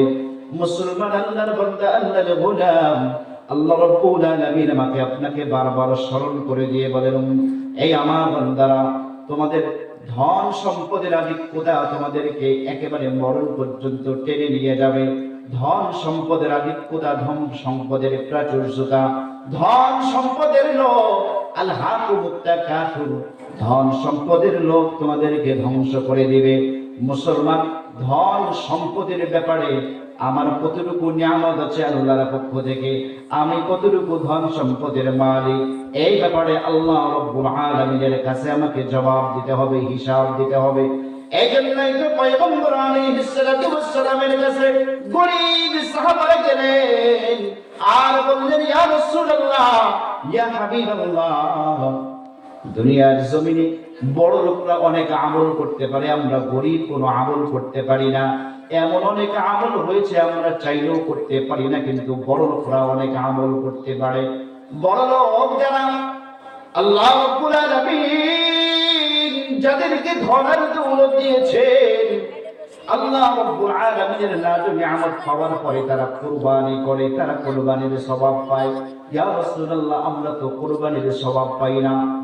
ইয়া রাসূলুল্লাহ, তারা হজ করে হজের সওয়াব পায়, আমরা তো হজের সওয়াব পাই না। তারা যাকাত দেয়, যাকাতের সওয়াব পায়, আমরা তো যাকাতের সওয়াব পাই না। ইয়া রাসূলুল্লাহ, ইয়া হাবিবাল্লাহ, ওই বড় লোকরা তো আমাদের অনেক আগেই জান্নাতে চলে যাবে। ইয়া রাসূলুল্লাহ, আমরা তো অনেক পিছনে পড়ে থাকবো, আমরা যাকাত দিতে পারি না, হজ করতে পারি না, কুরবানিটাও দিতে পারি না। ভাইরা আমার, এমন অনেক পরিবার আছে গোটা এক বছরে গরুর গোশত কেনার মতো সামর্থ্য এক বছরেও হয় না, এরকম পরিবার আছে না নাই? শুধু ওই পোলট্রি, ব্রয়লার মুরগি মেহমান আসলে মাঝে মাঝে ওটা কিনে খায়। এরকম গরিব অসহায় আমাদের সমাজে আছে, কথা বলেন ঠিক কিনা? ভাইরা আমার, গরিবই আল্লাহ তাআলার পক্ষ থেকে, গরিবই ধন সম্পদ না থাকা এটা কোনো দোষের জিনিস না, কথা বলেন ঠিক কিনা? আল্লাহর নবী গরিব ছিলেন। পয়গম্বর আলাইহিস সালাতু ওয়াস সালাম বলেন, তুবা লাকুম আইয়ুহাল গুরাবা, তুবা লাকুম আইয়ুহাল গুরাবা, তুবা লাকুম আইয়ুহাল গুরাবা। হে দুনিয়ার গরিব সম্প্রদায়, তোমাদের জন্য সুসংবাদ। হে দুনিয়ার গরিব সম্প্রদায়, তোমাদের জন্য সুসংবাদ। দুনিয়ার গরিব সম্প্রদায়, তোমাদের জন্য সুসংবাদ। সুবহানাল্লাহ। মুসলমান, আল্লাহর বান্দা, আল্লাহর গোলাম, গরিব সাহাবারা যখন জিজ্ঞাসা করলেন, ইয়া রাসূলুল্লাহ, আমাদের অনেক আগেই তো বড় লোকরা জান্নাতে চলে যাবে। পয়গম্বর আলাইহিস সালাতু ওয়াস সালাম গরিবদের পক্ষ থেকে যারা প্রতিনিধি দিয়েছিলেন তাদেরকে বসালেন আর বলেন, আল্লাহ তাআলা তোমাদেরকে গরিব বানিয়েছে, ধন সম্পদ দেয়নি, ধন সম্পদ দেয়নি, গরিব বানাইছে। তোমরা যদি এটার উপর সবর করতে পারো, সবর করতে পারো, আল্লাহ তাআলা গরিব বানাইছে, আল্লাহর উপর কোনো অভিযোগ নেই। আল্লাহ ধন সম্পদ দেয় নাই, কোনো অভিযোগ নাই। গোটা জীবনটা একটা ভাঙ্গা সাইকেল চালাইলেন, আল্লাহর উপর কোনো অভিযোগ নেই, অনুযোগ নাই। ভাইরা আমার, ওই ভাঙ্গা সাইকেলটা চালাইয়া যদি আল্লাহর শুকরিয়া আদায় করেন, আল্লাহ রাব্বুল আলামিন কিয়ামতের দিন দেখবেন যারা বড় বড় গাড়ি চালাইছে তার আগে আপনি জান্নাতে চলে গেছে। সুবহানাল্লাহ। দুনিয়ার সফলতা, দুনিয়ার ব্যর্থতা কিসের মধ্যে রে ভাই? আমরা অনেকেই ভাবি বড় ব্যারিস্টার হলে, বড় সম্পদশালী হলে, বড় শিল্পপতি হলে, বড় ধনাঢ্য ব্যক্তি হলে আমরা সফল। কিন্তু না, বড় ব্যারিস্টার হওয়া, বড় ধনাঢ্য ব্যক্তি হওয়া, বড় শিল্পপতি হওয়াটা আল্লাহ তাআলার কাছে কবুলিয়তের আলামত না। আল্লাহ তাআলার কাছে কবুলিয়তের আলামত হলো ফামান যুহজিহা আনিন নারি ওয়া উদখিলাল জান্নাতা ফাকাদ ফাজ। আমার বান্দারা, তোমরা যারা নিজেদেরকে জাহান্নামের আগুন থেকে বাঁচাইতে পারলা, ওয়া উদখিলাল জান্নাতা, জান্নাতের মধ্যে প্রবেশ করাইতে পারলা, ফাকাদ ফাজ, তারাই হলো সফল কাম। যারা নিজেদেরকে জাহান্নামের আগুন থেকে বাঁচাইতে পারলা আর জান্নাতের মধ্যে প্রবেশ করাইতে পারলা, ফাকাদ ফাজ, তোমরাই হলো সফল কাম। তোমাদেরকে দুনিয়ার মাজুস 5 পয়সার দাম না দিলেও কোনো সমস্যা নাই। দুনিয়ার মধ্যে তোমরা জুতা সেলাইয়ের কাজ করতে পারো, দুনিয়ার মধ্যে তোমরা দিন মজুরির কাজ করতে পারো, দুনিয়ার মধ্যে তোমরা একেবারে খেলা চালানোর কাজ করতে পারো। দুনিয়ার মানুষ তোমাদেরকে দেখলে সালাম না দিতে পারে, যদি আল্লাহকে সন্তুষ্ট করে দুনিয়ার জীবনটা কাটাইতে পারে, আল্লাহ রাব্বুল আলামিন বলেন ফাকাদ ফাজ, তোমরাই হলো সফল কাম। পয়গম্বর আলাইহিস সালাতু ওয়াস সালাম বললেন, আল্লাহ গরিব বানাইছে, তোমরা যদি এটার উপর সবর করতে পারো, সবর করতে পারো, এটার উপর যদি ধৈর্য ধারণ করতে পারো। সমস্যা হচ্ছে আমাদের, আমরা সবর করতে পারি না, ধৈর্য ধারণও করতে পারি না। একটু বিপদ, কোন সমিতি, কোন ব্যাংক, এরপরে কোন সমিতি কয় টাকা দেয়, ওই সুদের খাতায় নামটা লেখাইয়া 30,000 50,000 টাকা তুলি, আর প্রতি সপ্তাহে সপ্তাহে কিস্তি, কথা কোন ঠিক ঠিক। ও ভাইরা, এই কিস্তি থেকে যদি নিজেকে বাঁচাইতে পারতেন, আল্লাহ অভাব দিয়েছে, অনটন দিয়েছে মা বোনেরা, এটাকে যদি সবর করতে পারতেন, আল্লাহ একবেলা খাবো, আল্লাহ রাসূলের যে থিওরি, একবেলা খাবো, আল্লাহ তোমার শুকরিয়া আদায় করব, একদিন না খেয়ে থাকবো, আল্লাহ সবর করব, ধৈর্য ধারণ করব। এটাই ছিল সাহাবাদের আখলাক, সাহাবাদের জীবনী, সাহাবাদের বাড়িতে অভাব অনটন লেগেই থাকতো। ভাইরা আমার, পয়গম্বর আলাইহিস সালাতু ওয়াস সালামের যেদিন ইন্তেকাল, তার বাড়িতে ল্যাম্পের মধ্যে তেল নেই, আল্লাহর নবীর বাড়ির বাতির মধ্যে তেল নেই। আল্লাহর নবীর ইন্তেকালের দিন অন্যের বাড়ি থেকে তেল ধার করে আনে, সেদিন তার ঘরটা আলোকিত করতে হয়েছিল। অথচ আল্লাহ রসুল চাইলে পারতেন এক বিলাসী জীবন, এক প্রাচুর্যময় জীবন যাপন করতে পারতেন। মুসলমান আল্লাহর বান্দা, আল্লাহর গোলাম, পয়গম্বর আলাইহিস সালাতু ওয়াস সালাম বললেন, যদি তোমরা সবর করতে পারো, আল্লাহ গরীব বানাইছে, আল্লাহর প্রতি কোনো অভিযোগ নেই, অনুযোগ নেই, আল্লাহ গরীব বানাইছে, এই গরীবের উপর যদি তোমরা সবর আর ধৈর্য ধারণ করতে পারো, গরীব অবস্থায় থেকেও যদি আল্লাহ তাআলার শুকরিয়া আদায় করতে পারো, আল্লাহ রাব্বুল আলামিন ওই বড় লোকদের 500 বছর আগে তোমাদেরকে জান্নাতে পাঠাই দিবেন। জোরে জোরে করুন সুবহানাল্লাহ। এই গরীব জামারা শোনো, কিয়ামতের দিন, কঠিন মুসিবতের দিন, মানুষরা জান্নাতের মধ্যে বিশাল বিশাল অট্টালিকা দেখবে। যেমনি ভাবে দুনিয়ার জমিন থেকে আমরা আকাশের তারকা দেখি, ঢাকার মধ্যে যাবেন, রাস্তা থেকে 10 তলা 15 তলা একেবারে 20 তলা বড় বড় অট্টালিকা দেখবেন। দেখবেন যে প্রতিটি তালার মধ্যে বাতি জ্বলতেছে, আকাশের দিকে তাকাবেন, প্রতিটি তারাটা চকচক করে জ্বলে। আল্লাহ রাব্বুল আলামিন কিয়ামতের দিন, কঠিন মুসিবতের দিন, এরকম কিছু দৃশ্য মানুষদেরকে দেখাবেন। পয়গম্বর বলেন, উম্মতেরা বিশাল বিশাল অট্টালিকা দেখবে, আর মানুষের জিজ্ঞাসা করবে, এই বিশাল বিশাল অট্টালিকা, বিশাল বিশাল দালান কোঠাগুলো মনে হয় কোন নবী, বিশাল বিশাল দালান কোঠাগুলো মনে হয় কোন রাসূলের। কিন্তু ফেরেশতারা তাদেরকে জবাব দিবে, এগুলো কোন নবীর না, কোন রাসূলের না, এগুলো হলো দুনিয়ার মধ্যে ওই সমস্ত গরিব ব্যক্তিদের, যারা গরিব থেকেও আল্লাহর ইবাদত ছাড়ে নাই। তাদের জন্য আল্লাহ রাব্বুল আলামিন আকাশ ছোঁয়া বিলাসবহুল বিল্ডিং বানাইছে, যে বিল্ডিং গুলো কিয়ামতের ময়দান থেকেও জান্নাতের মধ্যে দেখা যাচ্ছে। জোরে জোরে করুন সুবহানাল্লাহ। মুসলমান আল্লাহর বান্দা, আল্লাহর গোলাম, বলতেছিলাম, সুম্মা লাতুসআলুন্না ইয়াওমাইযিন আনিন নাঈম। আল্লাহ রাব্বুল আলামিন প্রতিদিন নিয়ামতের হিসাব নেবেন, এমনকি চোখের হিসাব নেবেন, জবানের হিসাব নেবেন, মেধা শক্তির হিসাব নেবেন, এমনকি যৌবনের হিসাব নেবেন, এমনকি আল্লাহ রাব্বুল আলামিন যে একটা সুস্থতার জীবন দিয়েছে এটারও হিসাব নেবেন। পয়গম্বর বলেন, নি'মাতানি মাগবুরুন ফীহিমা কাসীরুম মিনান নাস। দুনিয়ার জমিনের মানুষদেরকে দুইটি নিয়ামত আল্লাহ দিয়েছে, অধিকাংশ মানুষ এই দুইটি নিয়ামতের ব্যাপারে একেবারে অবহেলা করে, অগ্রাহ্য করে। নি'মাতানি মাগবুরুন ফীহিমা কাসীরুম মিনান নাস। অধিকাংশ মানুষ এই দুইটি নিয়ামতের ব্যাপারে, আল্লাহ তাআলার দুইটি অনুগ্রহের ব্যাপারে অগ্রাহ্যতা প্রদর্শন করে। এই দুইটি নিয়ামত হলো আস-সিহহাতু ওয়াল ফারাগাতু। একটা হলো অবসর জীবন, আর একটা হলো সুস্থতার জীবন। মুসলমান, আজকে যদি আপনি রোগী থাকতেন, অসুস্থ হইতেন, হাসপাতালের বেডে শুয়ে থাকতেন, বাড়ির মধ্যে শুয়ে থাকতেন, করতেন, নামাজের সময় নামাজটা পড়তে পারতেন না, বাজারে যাইতে পারতেন না, দুনিয়াবি কোনো কাজকর্ম করতে পারতেন না, আখিরাতের কোনো কাজকর্ম করতে পারতেন না, কিন্তু সুস্থ আছেন। এই সুস্থতার সময় যদি গল্প গুজব করে কাটাইয়া দেন, সুস্থতার সময় যদি বাজারে আড্ডা দিয়ে কাটাই দেন, এই যুবক তুমি সুস্থ আছো, এই সুস্থতার সময়টা যদি তুমি মোবাইল ফেসবুক চালাইয়া ডেটিং আর চ্যাটিং করে কাটাই দাও, এই যে সময়টা নষ্ট হলো, এই সময়টার জন্য আল্লাহর দরবারে জবাব দিতে হবে। পয়গম্বর বলেন, নি'মাতানি মাগবুরুন ফীহিমা কাসীরুম মিনান নাস।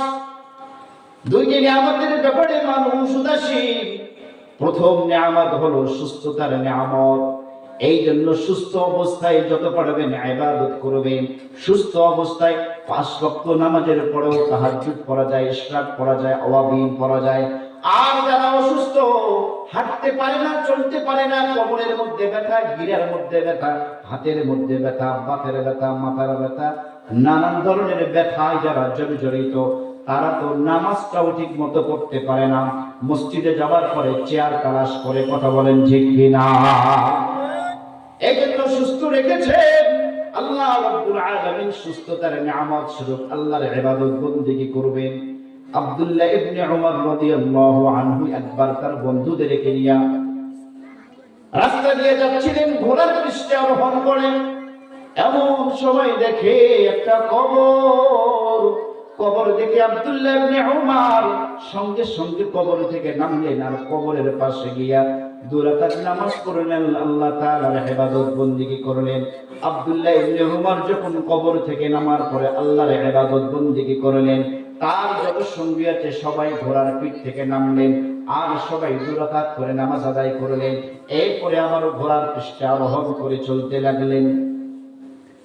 তার সঙ্গীরা জিজ্ঞাসা করল, আব্দুল্লাহ ইবনে উমর, এই যে আপনি একটা কবর দেখে নামলেন আর 2 রাকাত নামাজ পড়লেন, এই যে 2 রাকাত নামাজ পড়লেন কবরের পাশে, নিশ্চয় এই কবরওয়ালা বড় আল্লাহর ওলি, নিশ্চয় এই কবরওয়ালাকে আপনি চেনেন, নিশ্চয় এই কবরওয়ালা বড় কারামাতওয়ালা বুজুর্গ। দয়া করে মায়া করে এই কবরওয়ালার পরিচয়টা আমাদের সামনে তুলে ধরো, নইলে একটা কবর দেখে আপনি ঘোড়া থেকে নেমে নামাজ পড়লেন, নিশ্চয়ই এই কবরওয়ালার ব্যাপারে আপনি অনেক কিছুই জানেন, আর কবরওয়ালার অনেক কারামত আপনি জানেন, একটু দয়া করে আমাদেরকে বলুন। আব্দুল্লাহ ইবনে উমর বলেন, সাথীরা, আল্লাহর কসম করে বলছি, এই যে কবরওয়ালাকে আমি একদম চিনি না, কবরওয়ালার সম্পর্কে জানিও না, কবরওয়ালার সম্পর্কে জানেন না, চেনেন না, কিন্তু কবরটা দেখে আপনি নামলেন আর নামাজ পড়লেন কেন? আব্দুল্লাহ ইবনে উমর বলেন, সাথীরা, এই কবর দেখার পরে আমার নিজের কবরের কথা মনে পড়ে গেছে। আমি আব্দুল্লাহ ইবনে উমর আজকে ঘোড়ার পিঠে চড়ে আমি আমার গন্তব্যস্থলের দিকে যাচ্ছি। এমন একটা দিন আমার জীবনে চলে আসবে, আমাকেও তো এই কবরের পাশে, আমাকেও তো এই কবরের মধ্যে শুইতে হবে। জোরে জোরে কোন ঠিক কিনা? কবর পথে যাত্রী তুমি, কয়দিন থাকবা দুনিয়া,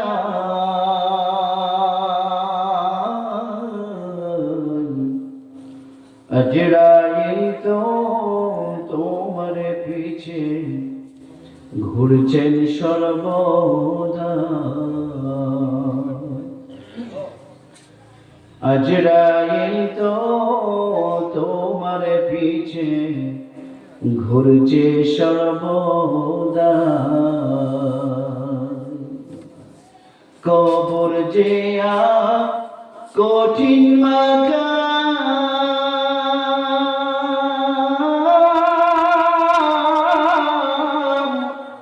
করবে ধরা পাপিতা,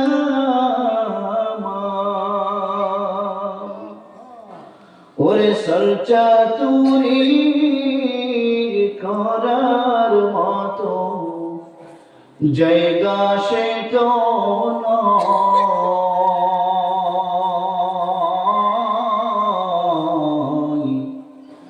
আজরাইল তো তোমার পিছে ঘুরছে সর্বদা। ইদা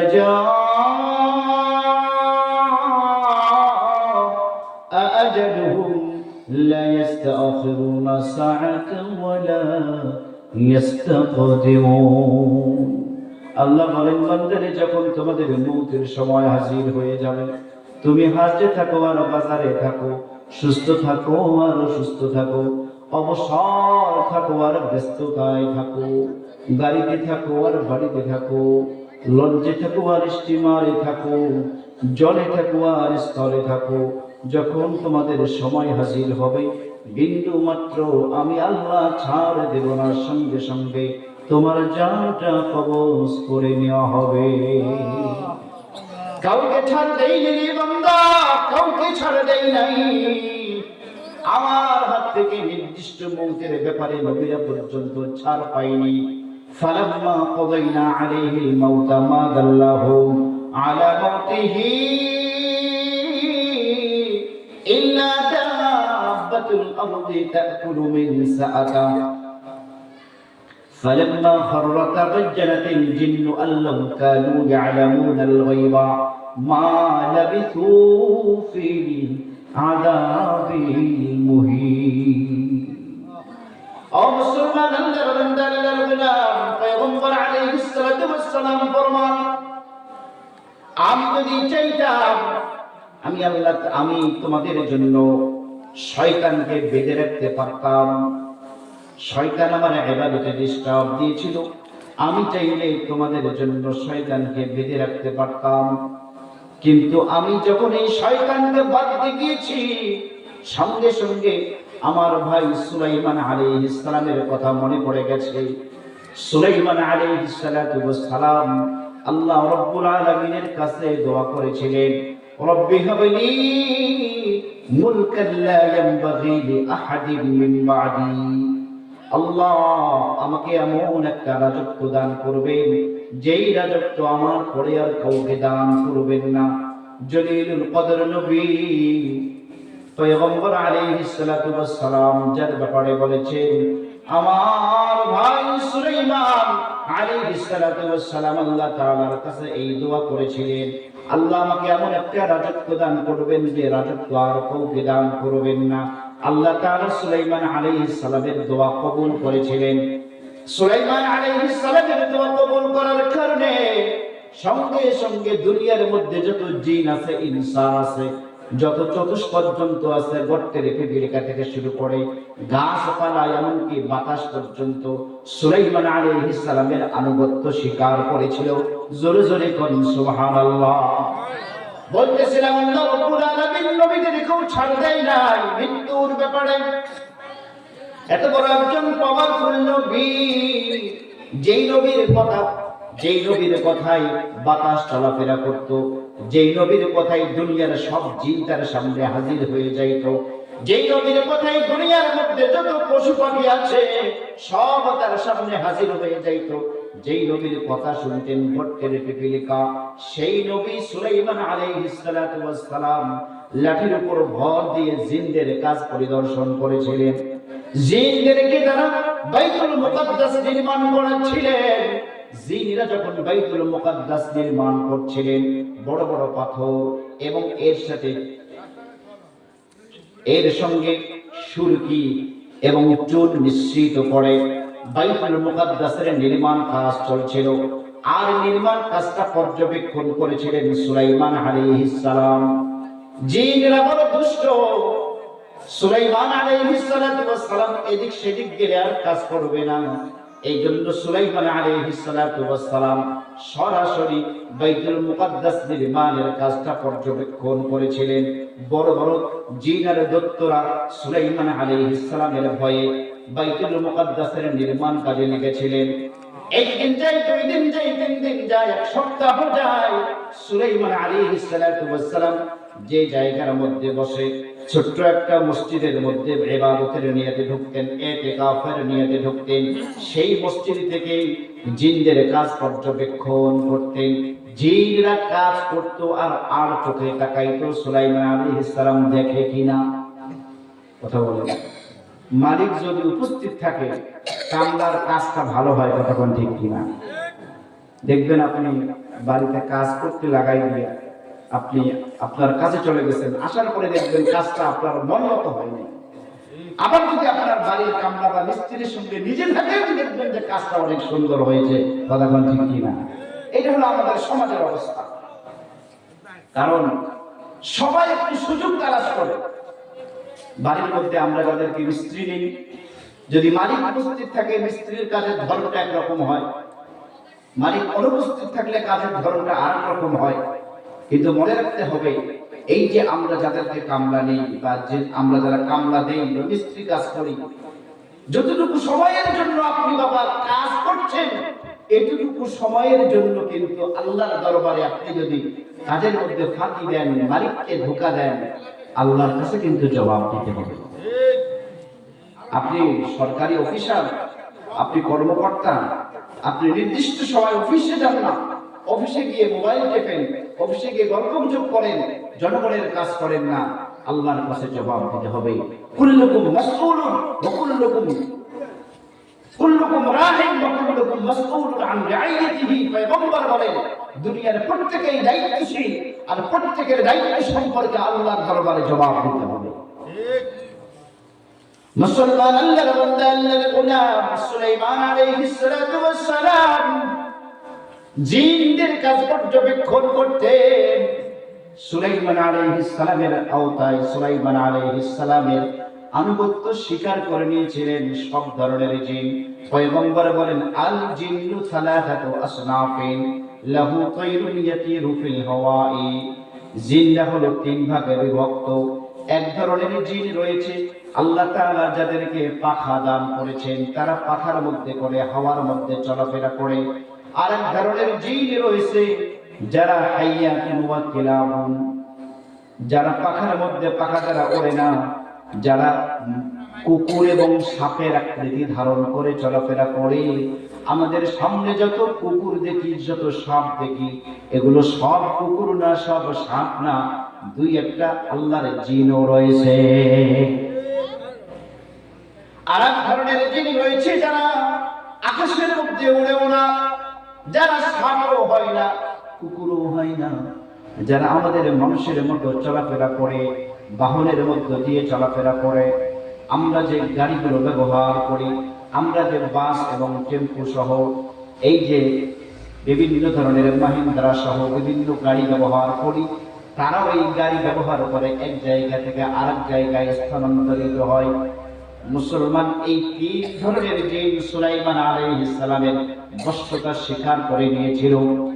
জিনদেরকে যারা কাজ করাচ্ছেন আল্লাহর নবী সুলাইমান, একদিন হয়, দুই দিন হয়, এইভাবে এক সপ্তাহ, দুই সপ্তাহ, অনেক দিন হয়ে গেছে। সুলাইমান আলাইহিস সালাতু ওয়াস সালাম সুলাইমান আলাইহিস সালাতু ওয়াস সালাম জিনদের কাজ পর্যবেক্ষণ করেছিলেন। সুলাইমান আলাইহিস সালাতু ওয়াস সালাম লাঠির উপর ভর দেওয়া অবস্থায় জিনদের কাজ পর্যবেক্ষণ করতেছিলেন। এমন সময় আল্লাহ রাব্বুল আলামিনের পক্ষ থেকে মৃত্যুর সময় ঘোষণা করা হয়েছে। ইযা জাআ আজালুহুম লা ইস্তাখিরুনা সাআতান ওয়া লা ইস্তাকদিমুন।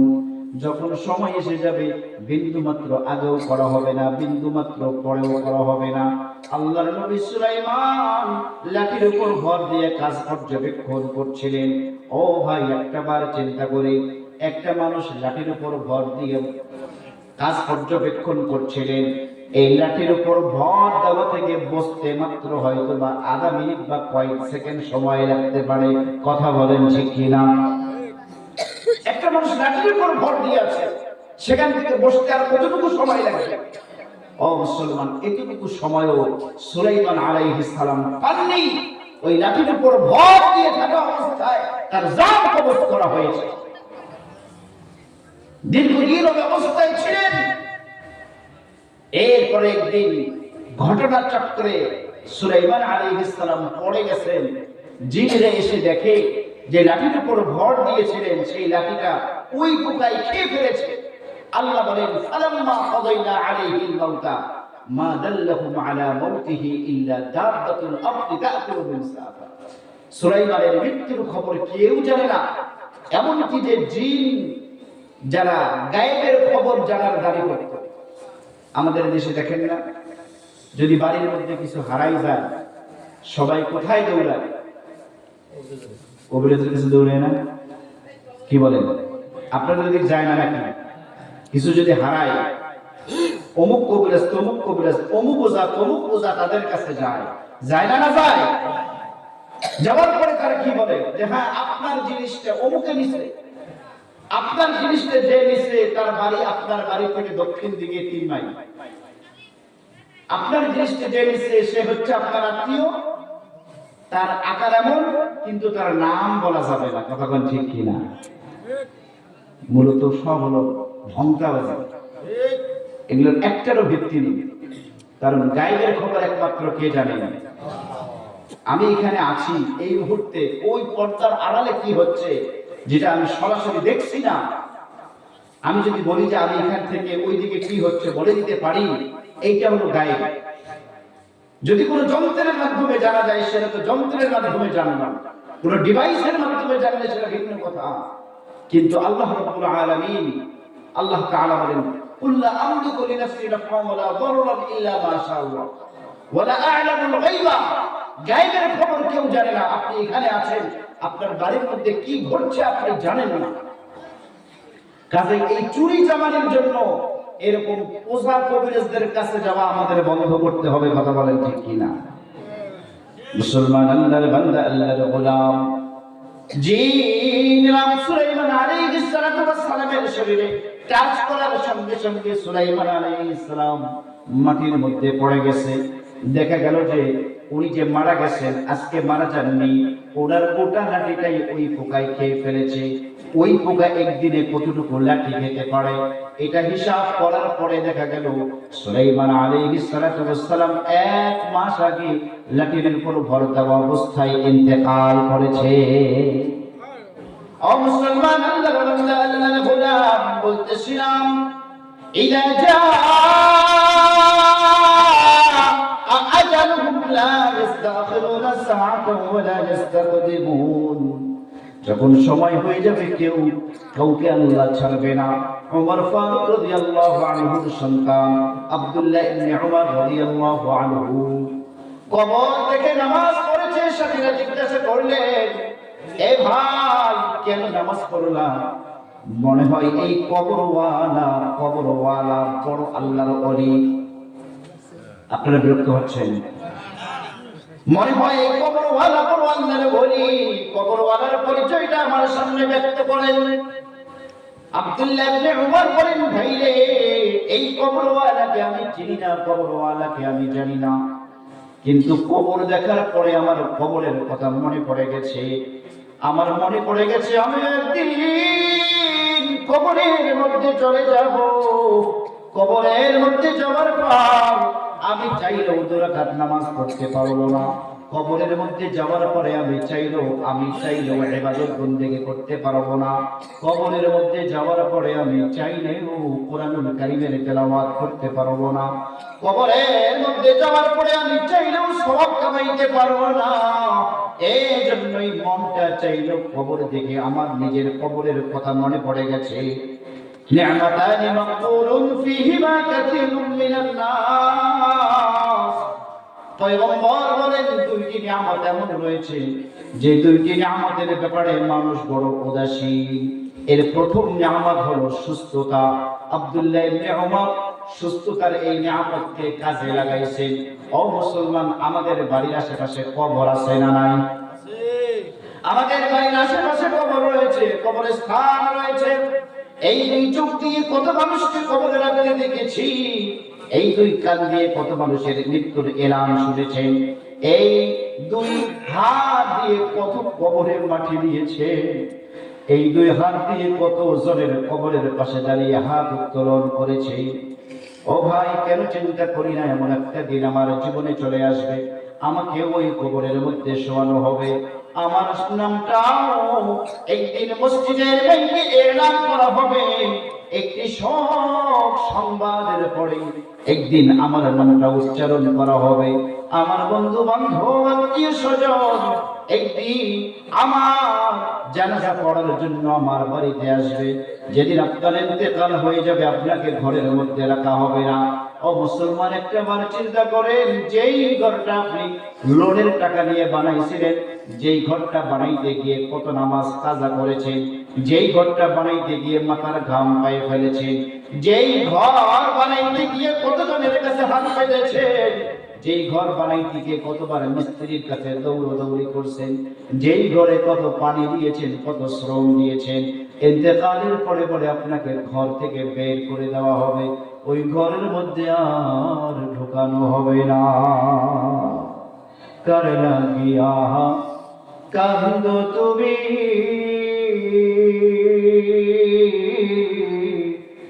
কার লাগিয়া হাসো, ওরে যে তোমারে করলো সৃজন, যে তোমারে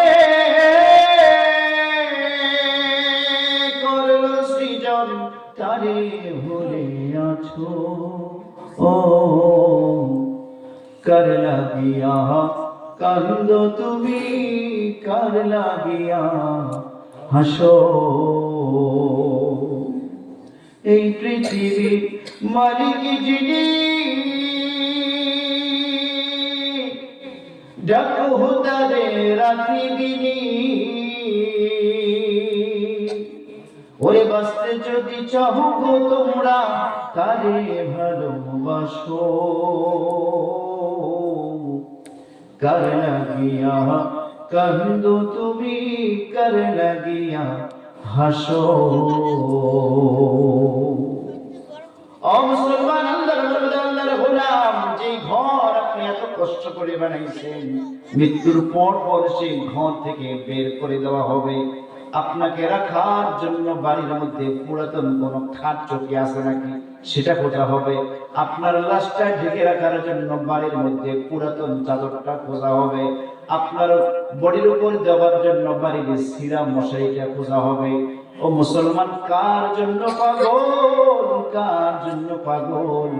আপনার ইন্তেকালের পরে আপনার সন্তানকে যদি বলা হয়, বাবারে তোমার বাবা জীবনে তোমাকে কতদিন গোসল করাইছে, তুমি ছোটবেলায় থাকতে যখন তুমি ছোট ছিলা, তোমার বাবা তোমাকে কতবার গোসল করাইছে, পুকুরে গোসল করাইছে।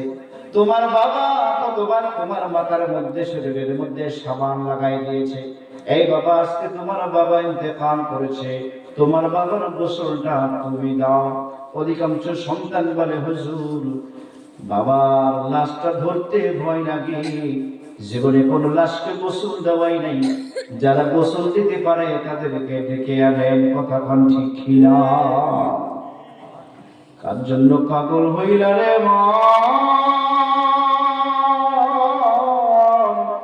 কার জন্য পাগল হইলা?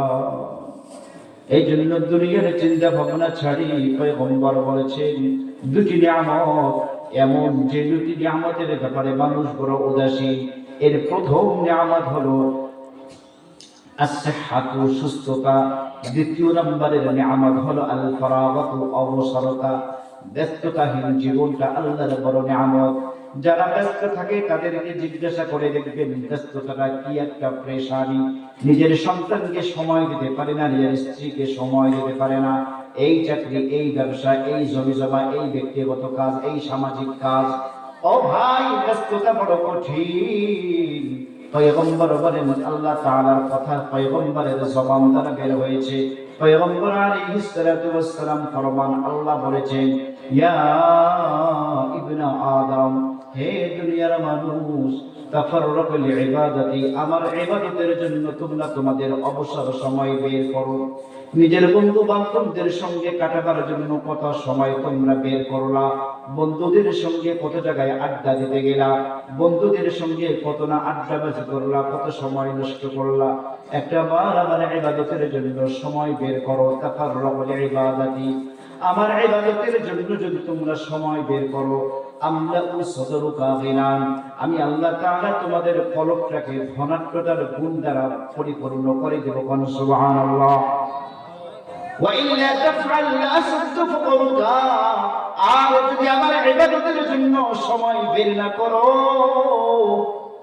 আমলাউ সদরুকা শুগলান, আমি আল্লাহ রাব্বুল আলামিন তোমাদের গোটা জীবনটা ব্যস্ততা দিয়ে ভরপুর করে দেব। তুমি বিশাল বড় বাড়ি বানাবা, কিন্তু বাড়ির মধ্যে থাকতে পারবা না। তোমার ব্যাংকের মধ্যে কোটি কোটি টাকা থাকবে, কিন্তু তুমি উপভোগ করতে পারবা না। তোমার সন্তানকে আল্লাহ তাআলা সুন্দর করে বানাইছেন, কিন্তু কোনোদিন সন্তানের সঙ্গে অবসর টাইমে দুটি কথা বলার সুযোগ তোমার হবে না। কেননা তুমি আল্লাহর ইবাদত ভুলে গেছো। আল্লাহ তোমার গোটা জীবনটাকে ব্যস্ততা দ্বারা ভরপুর করে দিবে। এই জন্য মুসলমান, আল্লাহর বান্দা, আল্লাহর গোলাম, পয়গম্বর বলেন, নি'মাতানি মাগফুরুন ফীহিমা কাসীরুম মিনান নাস, দুটি নিয়ামত এমন রয়েছে যে দুটি নিয়ামতের ব্যাপারে মানুষ উদাসীন। প্রথমটা হলো সুস্থতা, আরেকটা হলো অবসর জীবন। যারা অবসর আছেন আল্লাহকে বেশি বেশি ডাকবেন, যারা অবসর আছেন আল্লাহ তাআলার ইবাদত বন্দেগীতে সময় কাটাবেন, যারা অবসর আছেন আল্লাহ রাব্বুল আলামিনের জিকির আজকার করে সময় কাটাবেন, কেননা মৃত্যুর যে কোনো সময় যে কোনো মুহূর্তে আমাকে আপনাকে গ্রাস করতে পারে। পয়গম্বর এই জন্যই বলেছেন, বয়ানের শুরুতে যে হাদিস আপনাদের সামনে পাঠ করেছি, পয়গম্বর আলাইহিস সালাতু ওয়াস সালাম ফরমান, উম্মতেরা কুম ফিদ দুনিয়া কাআন্নাকা গরীব আও আবিরুস সাবিল। কুম ফিদ দুনিয়া, দুনিয়ার মধ্যে থাকো যেমন কোন মুসাফির বা পথিক থাকে। ওয়াউদ্দা নাফসাকা মিন আহলিল কুবুর, আর তুমি নিজেকে একজন কবরের বাসিন্দা মনে করো। কবরের বাসিন্দার কোনো চাহিদা নাই, কবরের বাসিন্দার সঙ্গে কারো ঝগড়া হয় না, কবরের বাসিন্দা কারোর উপরে হিংসা করে না, দুশমনি করে না। ওয়াউদ্দা নাফসাকা মিন আহলিল কুবুর, তুমি নিজেকে একজন মৃত মানুষ ভাবো। ইদা আসবাহতা, যদি তুমি কোনদিন সকাল পাও, যদি কোনদিন সকাল পাও, ফালা তুহাদ্দিস নাফসাকা বিল মাসাই, মনে মনে চিন্তা করবা, আহারে আমি তো সকাল পেলাম, মনে হয় আজকের সন্ধ্যা পর্যন্ত আমি বাঁচবো না। সময় কম আল্লাহর ইবাদতের মধ্যে কেটে যাও, সময়টা আল্লাহর ইবাদতের মধ্যে কাটাই, জিকির আজকারের মধ্যে কাটাই। ওয়া ইদা আমসাইতা, আর যদি কোন সন্ধ্যা পাও, ফালা তুহাদ্দিস নাফসাকা বিস সাবাহি, তুমি কোনদিন চিন্তা করবা না সন্ধ্যা পাইলে, কোনদিন চিন্তা করবা না তুমি আবার পরের দিন সকাল পাবা। এভাবে পয়গম্বর আলাইহিস সালাম আমাকে আপনাকে গোটা জীবনটাই নসিহত করে গেছেন। এভাবে যদি আমরা আমাদের জীবনটা কাটাইতে পারি, আমার আপনার জীবনটা হবে একটা সোনালী জীবন, আমার আপনার জীবনটা হবে একটা পবিত্র জীবন, আমার আপনার জীবন আখলাকটা হবে নবীওয়ালা জীবন, সাহাবীওয়ালা জীবন। জোরে জোরে বলেন ঠিক কিনা? ভাইরা আমার, অনেক রাত, 12টা পার হয়ে গেছে। আপনারা বিরক্ত হচ্ছে? একটু জিকির করেন লা ইলাহা ইল্লাল্লাহ।